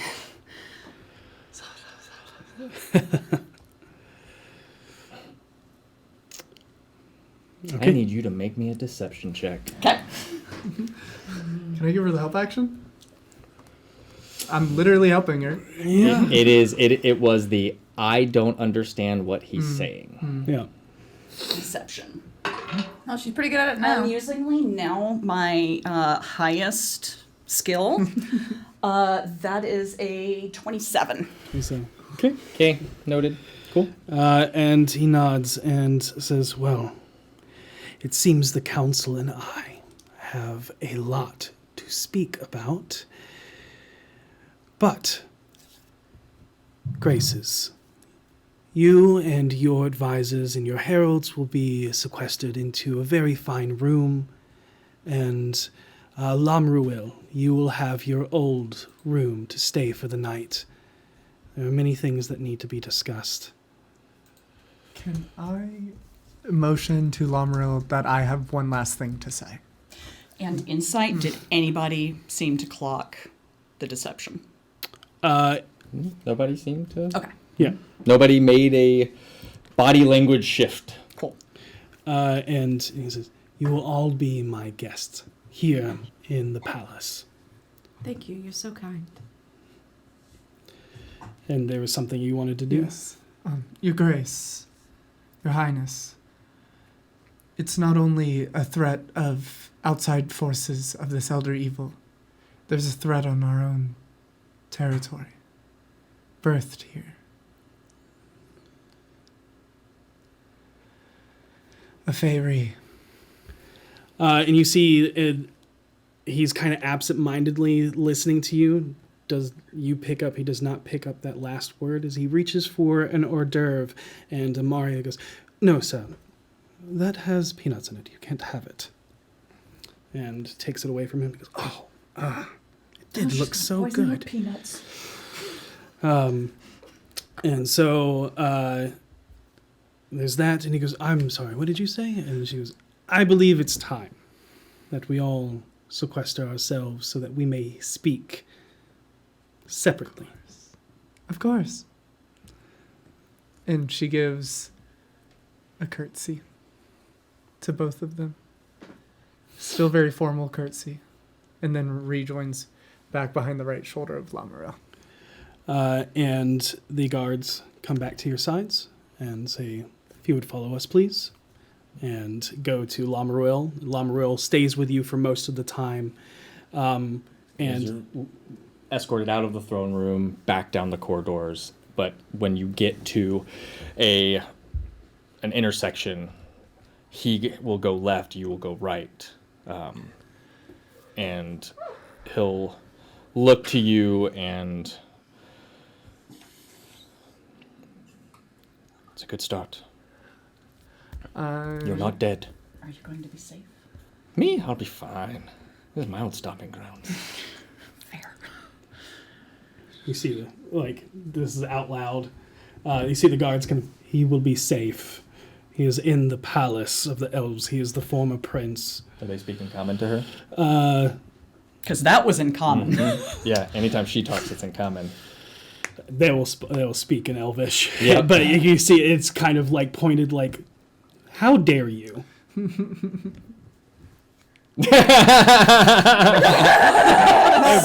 good. So good. While we're separating, can I take Lamriel's hand and say, if you need anything, just let me know.